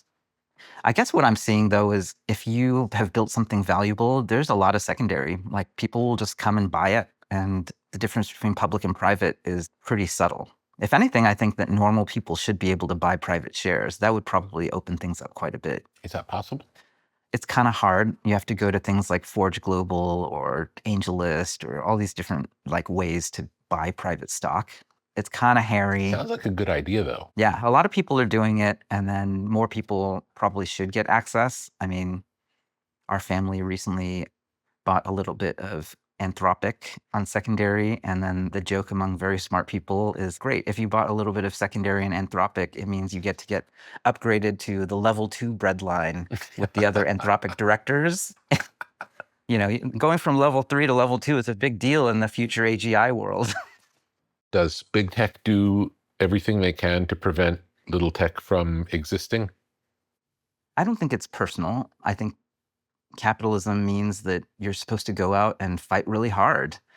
But at the same time, I'm not free market maximalist in that, like, I'm not a libertarian. Like, I think that there are roles and responsibilities for government to play when there aren't open markets and open access, and just to give people choice, right? Like, it's totally great that Anthropic, for instance, has the best model right now. And I love it. And I'm a big fan. And a couple of the YC alums are actually co-founders of Anthropic. But at the same time, it's like, I kind of wish that they would be less anti-competitive, for instance. It's like, if Open Code, which is a open source code harness, like, I love Claude Code, but also I want Open Code to be successful and to be able to be used. I think those are big questions, right? When you talk to a lot of the Anthropic folks, like, a lot of them are ex-Google. Google famously stopped being sort of don't be evil. At some point they started saying, like, hey, we're kind of a business and we kind of need to make money, which is fine. Like, I don't begrudge that either. But that's where, like, I do think that there's a role for government to play a guard dog or watchdog. I mean, if you just let companies do whatever they're going to do, like, they're not immoral, but they're also not moral. They're amoral. And then the will of the people comes through the government. And this is why I'm like, people should vote. And we need a healthy media. We need healthy journalism. Just not monopolistic. Yeah. Yeah. I mean, we should be anti-monopoly. Like, I think monopolies are bad. Yeah. What is zero-based accounting? In the context of YC. I guess my first day coming back as CEO, the board met, and it was Paul Graham and Jessica Livingston and Brian Chesky and Carolyn Levy.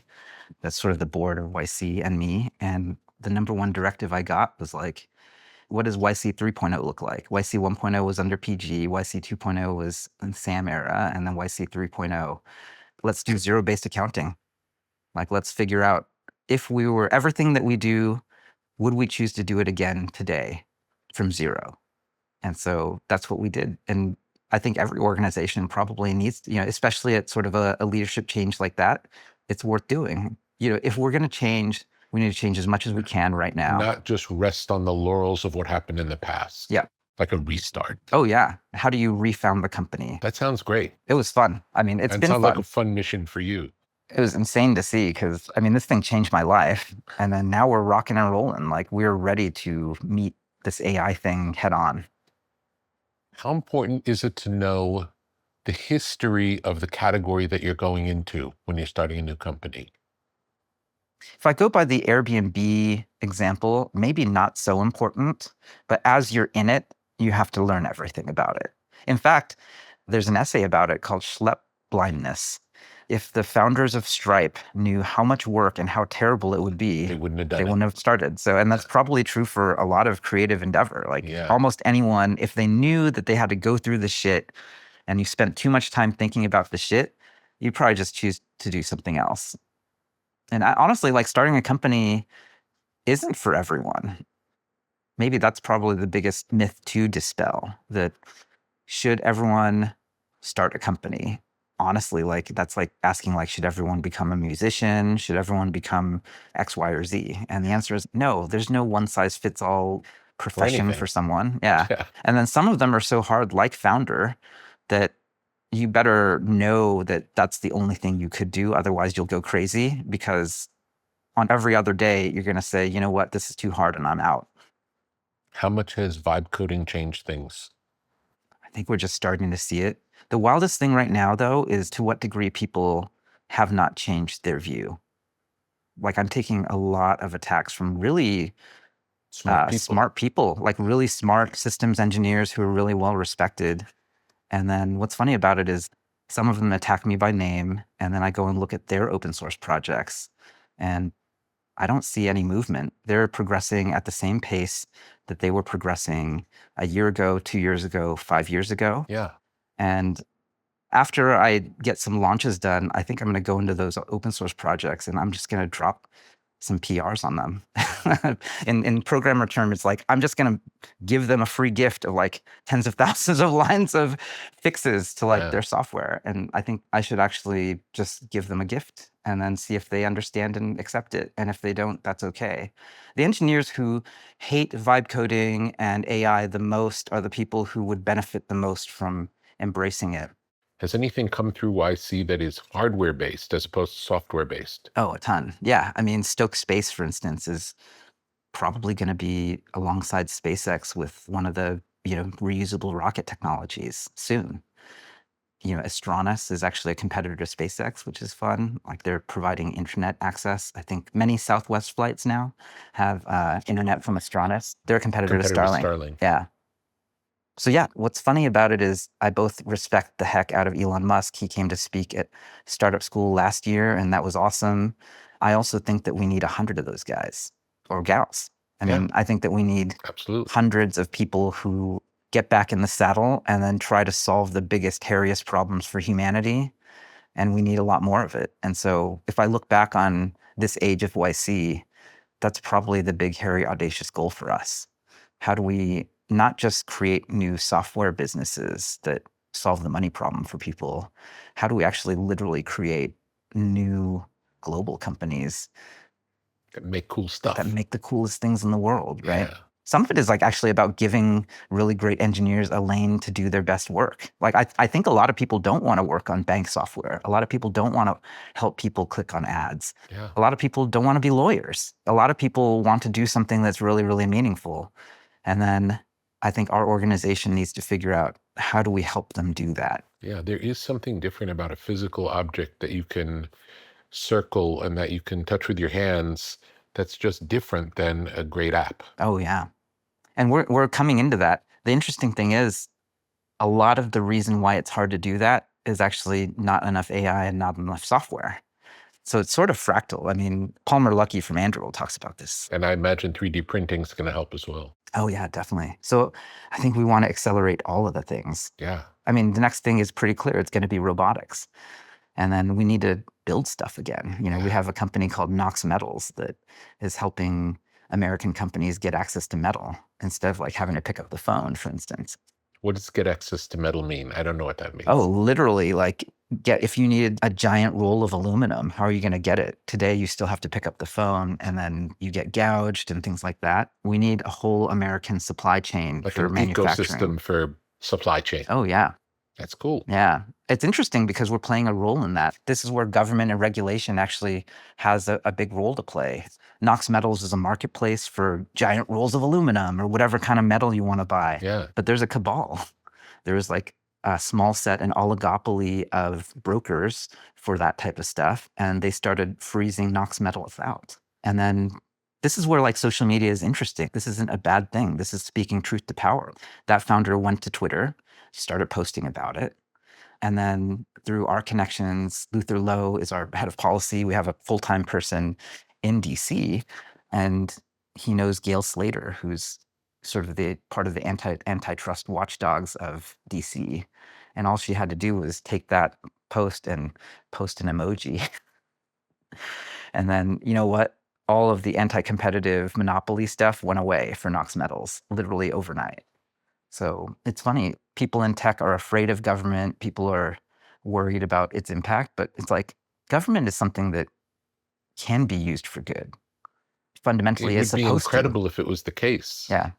It's about access, right? Like Yeah. if you can access them and help them and be in the conversation, that's what we're learning. Growing up, my dad was always like, man, you got to stay away from politics. But that was the vibe from like Asia, from the 20th century. Like that was what my parents were.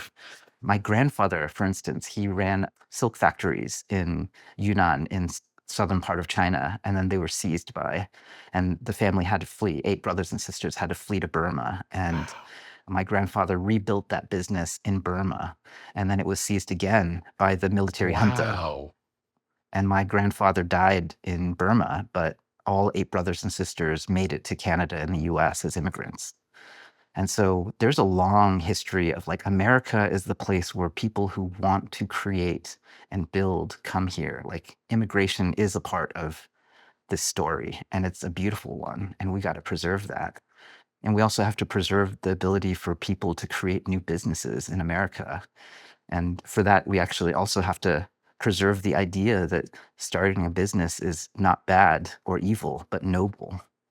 If you were 16 years old today, would you still go to Stanford for computer science, or would you vibe code your first company? Oh man, I'd probably try to go to Stanford at least for a couple of years. And honestly, I don't know. I think I might want to just do Stanford, man. Like, I think that's actually the hard question. It was a Like, great experience. it was a great experience. And when I was 18, my childhood was so difficult that I felt like I was 14 in college. My whole 20s were sort of this delayed adolescence. And I had to figure out who I was. Yeah, it's funny at YC, there's this vibe that YC only wants to fund the like 18-year-old or 20-year-old sort of Patrick Collison types. Mhm. I just don't think that's true. That's not true for me anyway. Like I started my company at 27. I just wasn't ready. I was a late bloomer and I just wasn't fully developed. My YC startup was called Posturous, and it actually became a top 200 website. You send an email to our email address and we would make a blog for you. And it was the fastest, easiest way to get a photo off of your iPhone, which sounds crazy now, but But basically. you couldn't do it back then. Yeah, you can do that. Yeah. And what that space became was Instagram. So everyone uses Instagram now. So in a way, like in technology, there's a tournament happening all the time. And the winner, it's sort of like Glengarry Glen Ross. First place is you win. Second place is a box of steak knives. And third is you're fired. It's like that's basically how the competition of technology sort of works. We got the box of steak knives and sold that company to Twitter for $20 million, which is very powerful and meaningful for me. Yeah. But when I look at what happened there, it's like I needed to be who I am now in order to properly win that tournament. And when I really look at it, I hadn't done 10 years of therapy yet. And that's what I actually needed Yeah. to be able to work through all of the things that caused my startup to fail. I ended up falling out with my co-founder. The startup started failing the day Instagram launched, actually, which we should have paid attention to. Yeah.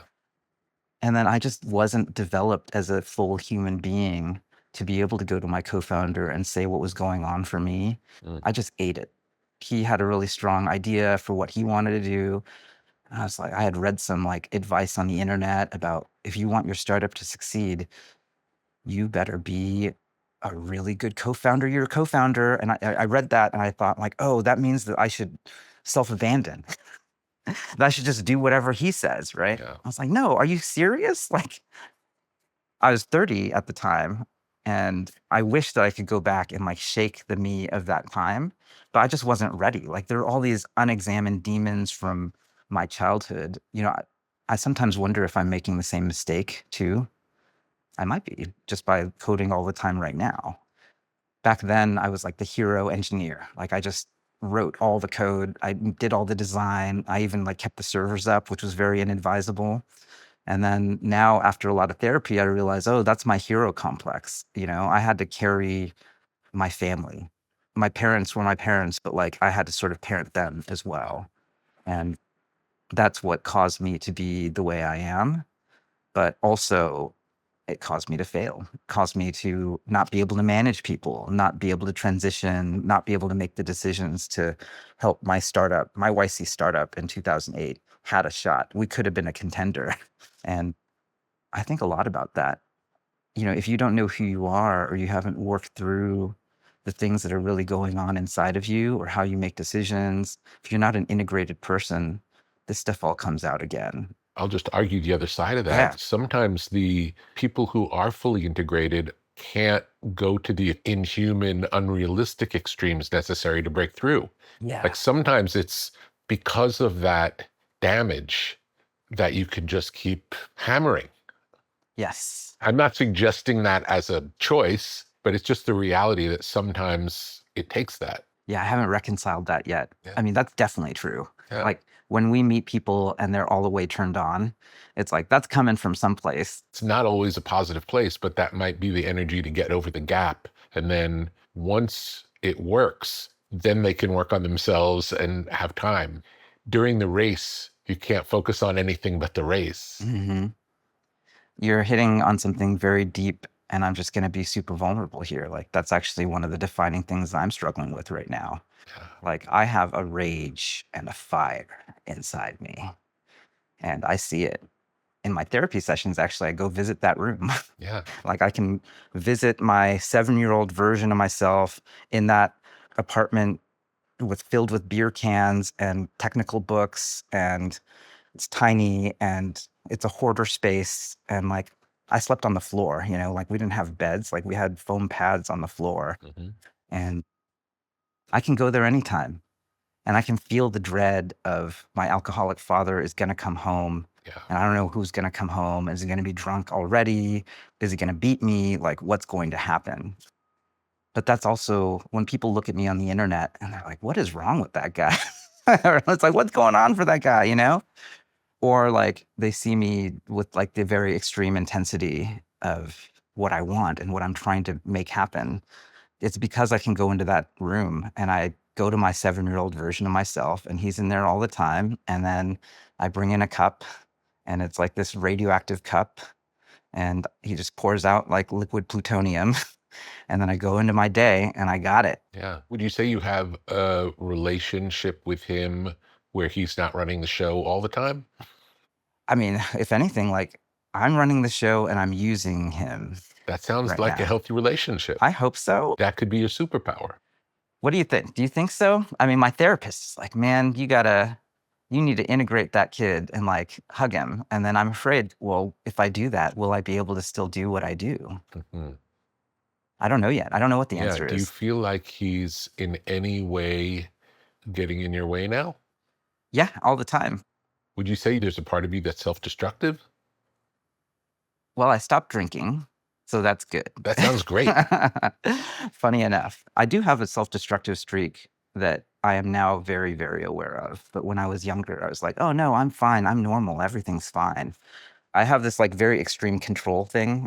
It's either self-abandonment or it's domination, right? And the integration thing right now is how do I, stay in the middle? My wife always says, like, Gary, you're so extreme. Like, it doesn't have to be a pound of broccoli or a pound of steak. Sometimes we just want to eat chicken.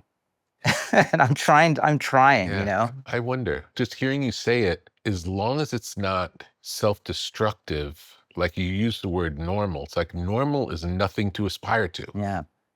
That's the median. Yeah, normal is average. Yeah. Yeah.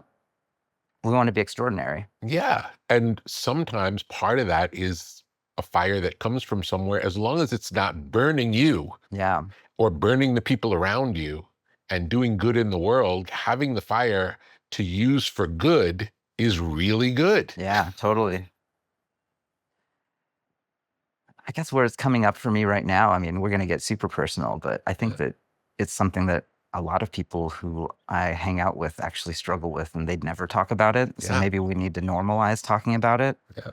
This cup of plutonium has a deleterious effect, and that is not being able to show up or turn off at home. Mhm. And so, I've got boys at home. My wife is incredible and she supported me all the way through this. And I was just working with my personal AI doing a bunch of research about Warren Buffett, who at 47 got divorced, famously, I guess. His first wife, Susie, moved to San Francisco.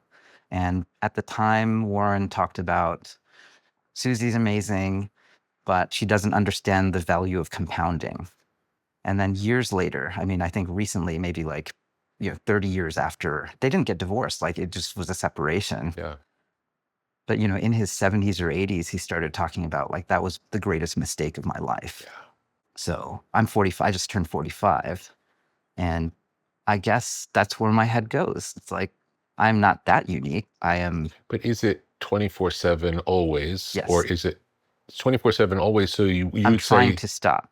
okay, I'm trying to make that space, but I find it incredibly hard. I understand. I'm Christian, so I don't really believe this, but like if there was reincarnation, I would have lived 10 billion lifetimes to inhabit this body and this mind on this earth at this moment.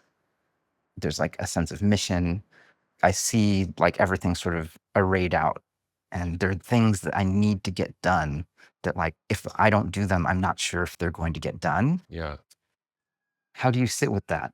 And how do you go home and basically take the fire suit off at the doorway Yeah. and then go home and have dinner with your wife and kids? Yeah. I think that's what people actually need and want now more than ever, which is just actually connection with other people. And that's sort of what I think society sort of needs. Like in San Francisco, we've been working on this thing called Act 17, where we're trying to bring more tech people into church, which sounds sort of almost antithetical to tech. There is actually a really strong atheist sort of culture around tech, which I think I get. And I was an atheist. When I was growing up, I was an atheist. Yeah. Because I looked at what I experienced as a child and I just didn't believe that basically God is supposed to be all-seeing, all-knowing, and all-powerful. And I looked at how I was growing up and I was like, one of these things is wrong. Tell me something you believe now that you didn't believe when you were young.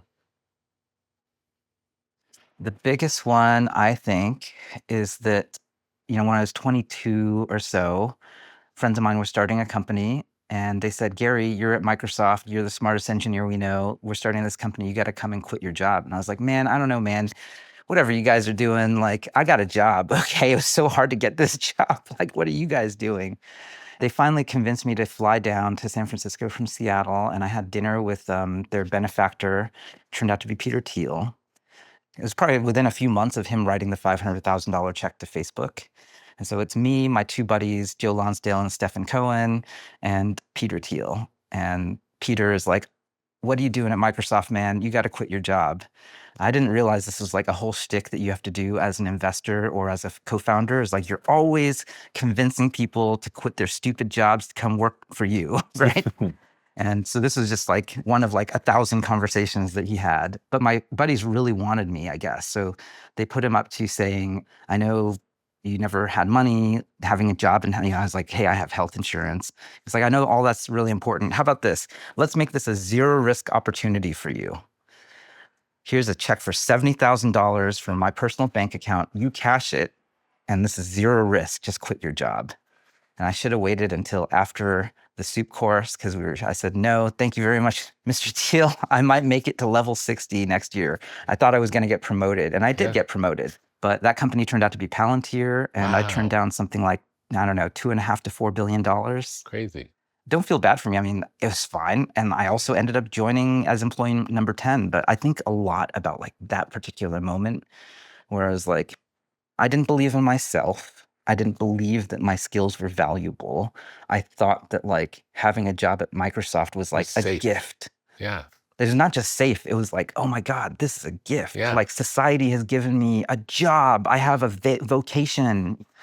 All your power and agency is sapped away inside these like giant organizations. It's safe, but you're like losing something really, really big. Yeah.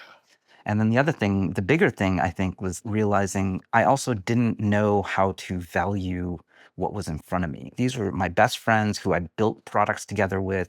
I knew them. They were some of the smartest people I'd ever met. And it was backed by someone who, he wasn't a billionaire yet. He had sold PayPal. He was sort of this super famous, successful founder.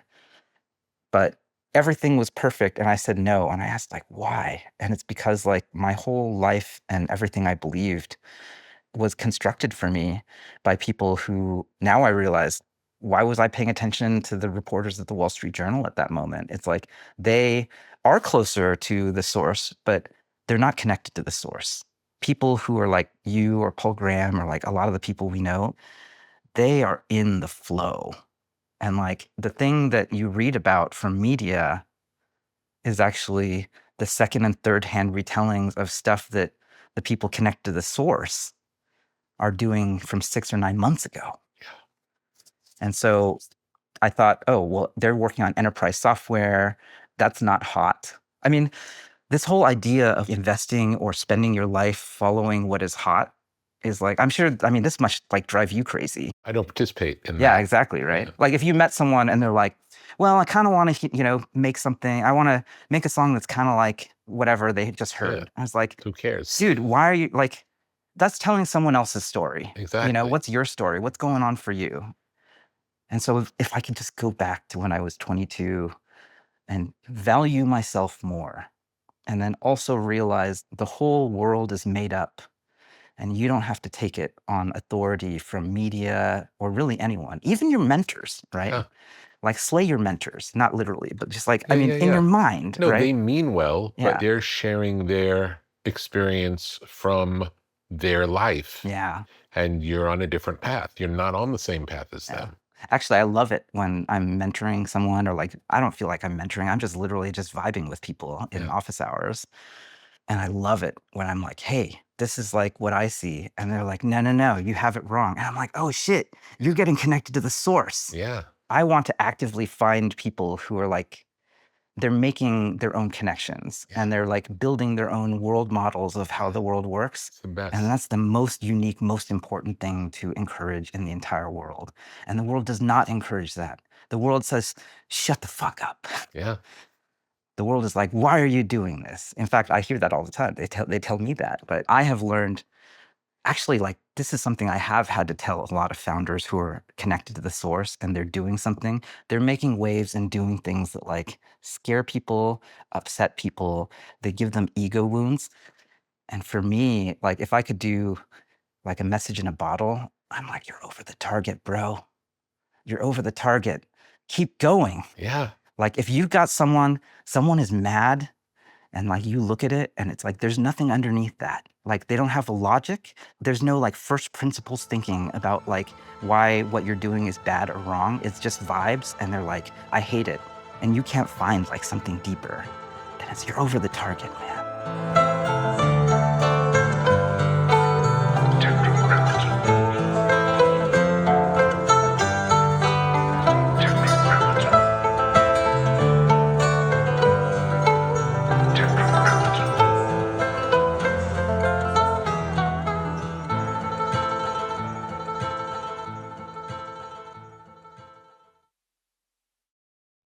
Tetragrammaton is a podcast. Tetragrammaton is a website. Tetragrammaton is a whole world of knowledge.